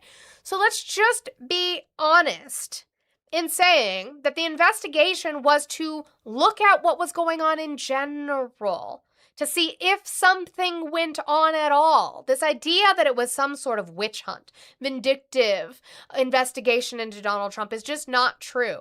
They wanted to see, there were rumors and rumblings of something going on. They wanted to see if anything went on. And they were saying part of their investigation was looking into President Donald J. Trump may be or has been wittingly or unwittingly involved in activities for or on behalf of the government of the Russian Federation, which may constitute violations of federal criminal law or threats to the national security of the United States. So he might have done it purposefully with intent, or he might have done it unwittingly, being used by the Russian Federation. That was what the investigation was. Now, they didn't find any ties to Donald Trump doing anything wittingly or unwittingly, right? That was the end of the investigation. So why are we still talking about it all these years later? Why is Donald Trump obsessed with it? I don't know. You fucking tell me. Just wanted to, every time I hear Russia, Russia, Russia, I think of Brusha from the Grease movie. Brusha, Brusha, Brusha. It's a new Apana. It's a brand new flavor. It's happy for your teeth. Brusha, Brusha, Brusha. It's new and a toothpaste. Brusha, Brusha, Brusha. That one? Is it that one, Lenati? No, it wouldn't be that one. Speaking of Russia, live chat. I don't wanna. Oh, the sanctions bill passed? I mean, that's fine. It's that one? Okay. 10 minutes left. Let's see. No, I'll save that one for another time. We're going to do a quick rundown of things that Trump says. So let's start with this one. that Trump said, remember, Donald Trump said that he would end the war in Russia and Ukraine within 24 hours of being elected. And then that's quickly changed. It's quickly changed to this. Russia seems to have increased their attacks on I civilian know, areas. I know. That must be of concern to you, Mr. President. Well, look, we're not involved from the standpoint we're separated by an ocean, but I hate to see 25,000 young. We're not involved anymore. So we went from him being able to solve it because he has such a good rapport with Putin to we're not involved, we're separated by an ocean. So we just don't care anymore. Young people a month get killed, and that's what's happening. Between Russia and Ukraine, they're losing on average 25,000, mostly soldiers, a month. And, we're working on it, and I think we're making progress, but it's a violent, very violent war. There's a lot of hatred in that war, a lot of hatred between the two leaders. I settled 8 wars. But not this one. Not the one you promised you were going to do. Not this one, right? Can you guys hold him accountable for lying to you and not doing it? I thought this would be maybe one of the easier ones, and it turned out to be the most difficult. But progress is being made. Thank you very much, everybody. And kick him out, because I don't want to answer that. Progress is being made. It's not. And Zelensky has just come out and said that they're having trouble now with the munitions, with the amount that they're getting, and they're not getting enough. But sure. So let's do some more rundowns with Donald Trump and the things that he says. What's the greatest threat to the country right now? What's the greatest threat to the country, MAGA? Can you tell me? At a very low cost to the grid. So we're getting more and more electric. Costs us nothing. His hair is becoming its own non-tax-paying citizen. Well, we don't accept it because it's not a birthright citizenship. He can't birth tourism his hair in here. He can't do it anymore. I think any community that turns down AI is making a big mistake because your taxes are going to go way down. If you own a house, it's going to be more valuable. Mm-hmm. It's a tremendous thing. No, it's like living by an airport, your house value goes down. Living by a highway, your house value comes down. And I see it, it's almost like there's a campaign against, data centers. Mm-hmm. But data centers, if you look at the stats, everything's good around them. Now, the thing they should look at is blue states and blue cities. Cities run by Democrats, because that's really the threat to the... Again, find me a city run by Republicans. Oh, we did find one, and the crime rate was bad. Country, because they're a disaster. But when you... Oh, it's blue cities. Blue cities are the threat to the country. It's blue cities. Turn down data centers, and within this country, when they get turned down, there's other communities that want them. No, Jeff, stop it. Jeff, stop it. Stop it. Do I have to yell at you again so that you can go cry to somebody else's DMs about me yelling at you? Even though I wasn't even yelling at you, I could have been meaner. Do you want me to be mean again? Because I can. You don't know what socialism is, and we've explained it to you many, many times. Socialism does not mean people don't want to work. Socialism means the workers own the means of production. It means you own your own labor, Jeff. Instead of working for a fucking corporation that owns your labor and exploits your labor and doesn't pay you enough for your labor, you own your labor. You decide what you're worth. You do know that? Then don't say W's Rainey or exactly Rainey, because Rainey was wrong, Jeff. Rainey was wrong that socialism means people don't want to work, Jeff. So if you knew that, why'd you say exactly Rainey? Cool. I don't care about that one anymore, to be honest. So we're going to get rid of that. Trump did a truth promoting Alan Dershowitz. If you guys don't remember, Alan Dershowitz was Donald Trump's lawyer during the impeachment process, and he was also who else's lawyer? Jeffrey Epstein. The highly respected Alan Dershowitz has written a powerful new book, Why I Quit the Dems and So Should You, Confessions of a Reluctant Republican. Alan is a great American patriot who understands the wisdom and courage it takes to defend democracy from communism, and it is our honor to welcome him into the party of common sense. There are many others like Alan who feel abandoned by the radical left Democrats and are fleeing the Democrat Party in blue states for freedom. This book is for you. Pre-order your copy today. Yes, please order books from the man who was my lawyer when I went through impeachment, and also the lawyer of Jeffrey Epstein, who had to decipher between pedophile and hemophile, who was also accused himself of harming young girls. Yeah, good job, President Trump. Good job promoting Alan Dershowitz. That's a great, great look for you. We love that. Mm-hmm. Rainey, you're not smart. We've got Donald Trump coming out of Marine One the other day.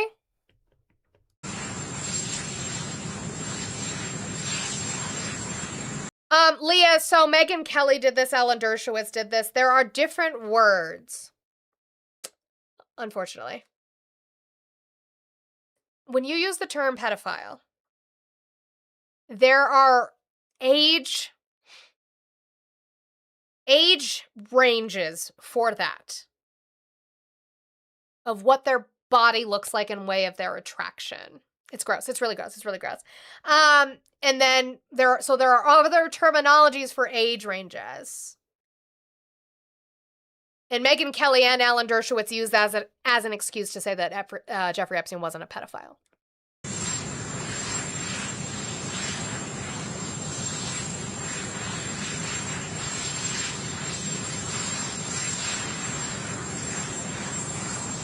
You don't need the sound. Oh, where are you going? Leaning a little bit. Oh, we're leaning to the left there a little bit. Why are we? Where are you going?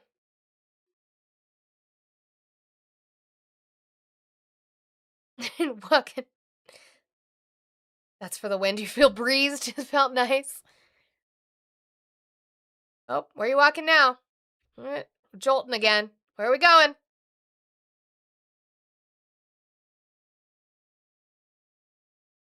Nope. Okay, we're stopping. Okay.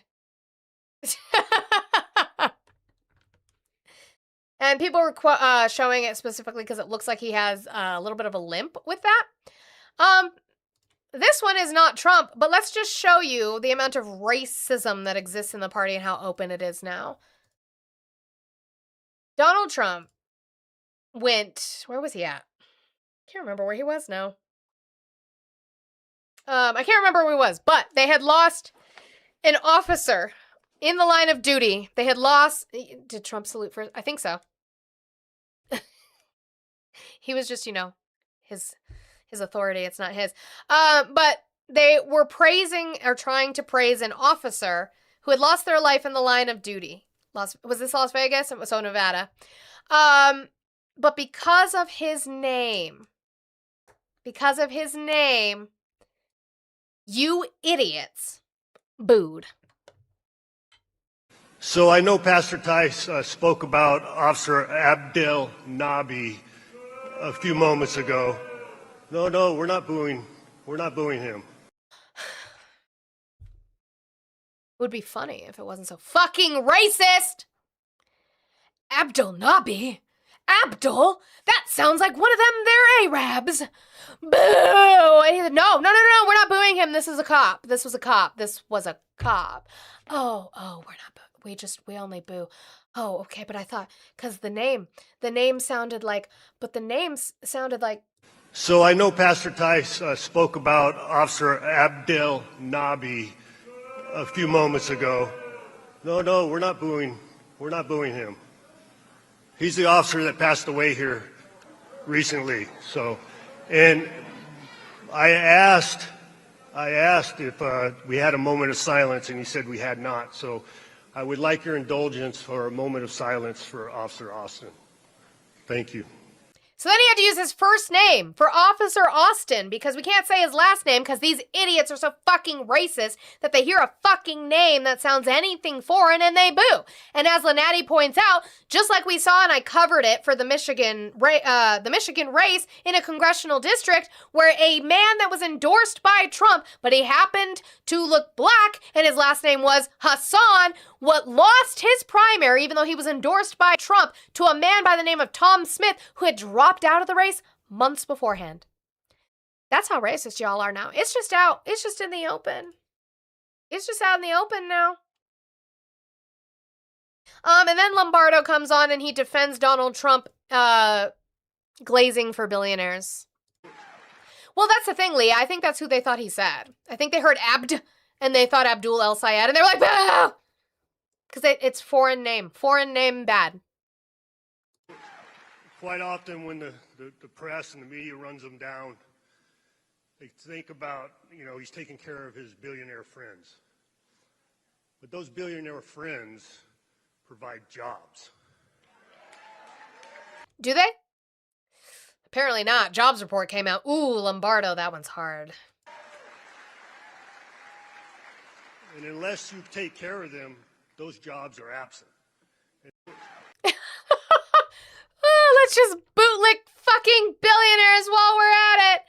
Yeah, jobs with minimum wage and no fucking benefits. Yeah, that's great.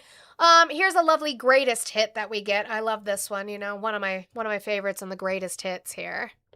We will pass the Great Healthcare Plan. It's called the Great Healthcare Plan, to stop all payments to big insurance companies and give the money directly to the people. When? Does anybody have a timeline on that? 2 weeks. We'll do it in 2 weeks, everything. 2 weeks. We'll do it. 2 weeks. And then Trump said this about people who drive electric vehicles. So if you drive an electric vehicle, including Elon Musk's Tesla, I guess this is for you.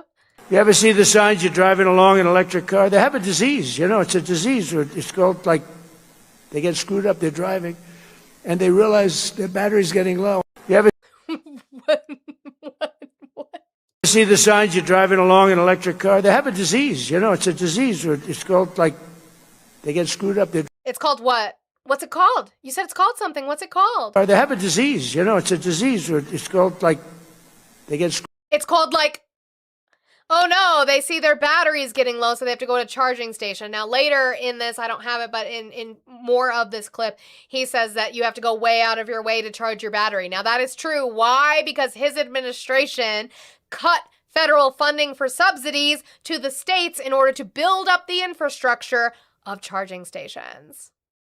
Yeah, you have to go out of your way when you're not building up the infrastructure for progress. Yeah, you do have to do that. It would be similar to driving in the middle of fucking nowhere and saying that your gas is lower, dumb fuck. If the infrastructure is not there, that's not the car sniffles. It's called the car sniffles. But it's fine because don't worry about gas. Don't worry about the cost of gas and moving away from the finite resource of gas. It'll be fine. When oil goes down, and it's going to go down very rapidly, and it's happening very soon, already happening. If you look, today it's $75 down to 75. It's dropping. And we may have to send it up again. We may have to, what happened? Well, he might have to attack Iran again, and so then the gas prices might go up again. So fuck your gas and your price. Don't worry, it's fine. All right. One of my new favorites from him. I have a couple, and then we'll get out of here. No. We're going to leave that one for last, because it's my favorite. What the fuck is he talking about? What's he talking about? Somebody tell me what's he talking about? Very unfair thing. When I was... Jeff, what do you mean we're not a K-shaped economy? Can you explain that to me with statistical evidence, how we're not a K-shaped economy? Or do you just believe what Scott Bessent says? Very unfair thing. When I was president, and I made the statement a lot about Hillary Clinton. They wanted to impeach her. They wanted to destroy her. And I said, you just can't. Very unfair thing. When I was president, and I made the statement a lot about Hillary Clinton. They wanted to impeach her. They wanted to destroy her. They wanted to impeach her. From what position? From what position in the government would you have impeached Hillary Clinton in 2017 to 2021? Impeach from what? I'm sorry, were you not the one who led the charge on that?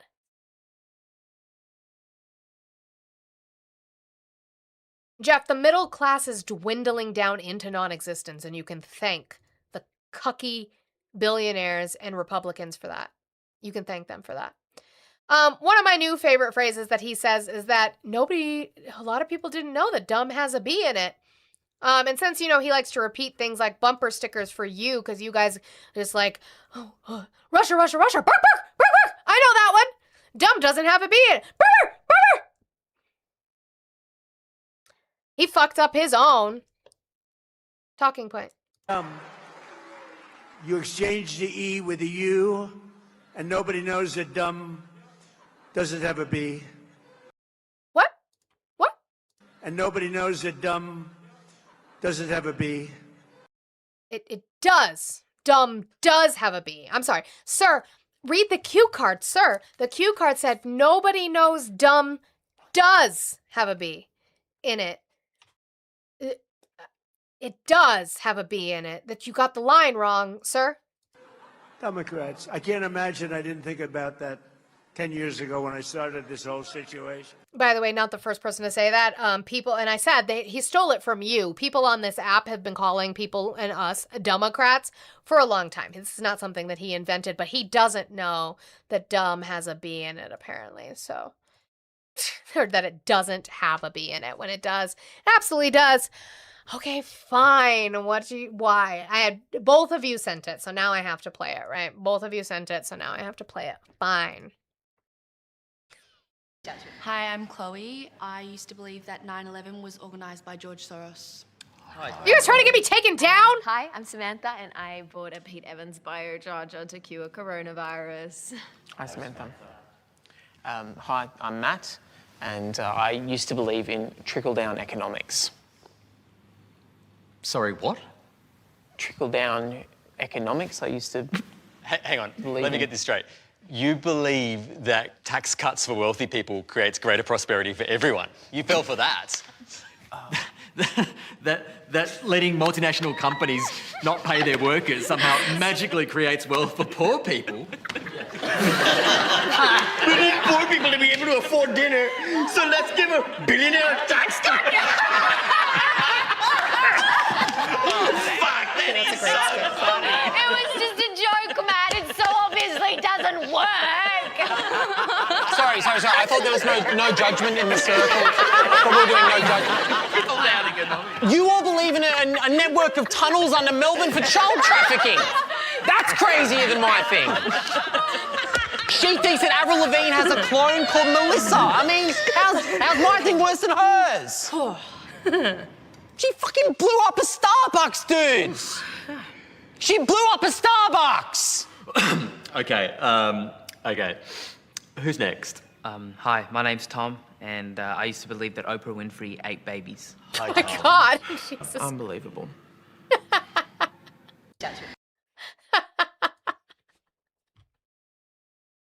This video doesn't make sense. It absolutely makes sense because you dumb fucks believe in trickle down. Because you dumb fucks believe in trickle down. That's why. That's why. And it is because it is.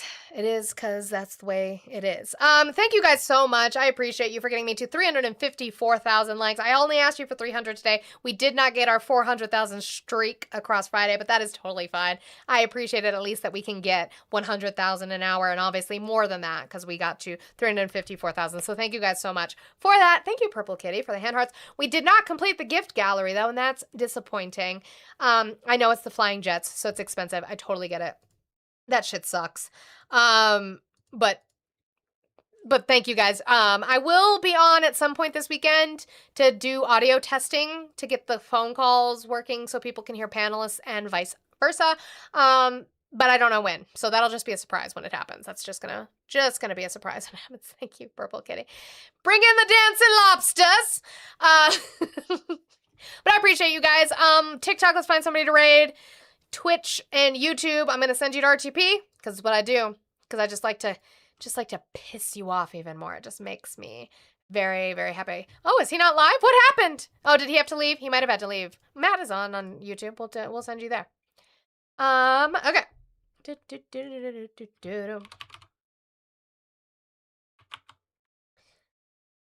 Oh, right there.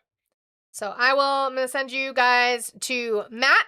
YouTube and Twitch. I appreciate you guys. Thank you so much. Oh, did he have more court? I thought he went live today, maybe, but he didn't. That's unfortunate. I feel for him. He's going through it right now, but we love RTP here and we send him all the best and the support. So there is that, guys. So YouTube, Twitch, I'm going to send you over to Matt. He'll piss you off too. It's fine. Love y'all. I will see you Monday, 9 a.m. Mountain Time, whatever time that is for you, for Midterm Monday. We will continue on. Primary season doesn't stop. Always more things to do. The work doesn't stop. So there is that. Big Fox, you are the second person today, probably the 12th person overall to say that, but I am not Sarah Silverman. I am Silver Sarah, and you have it confused. Goodbye, YouTube and Twitch. I'll see you later.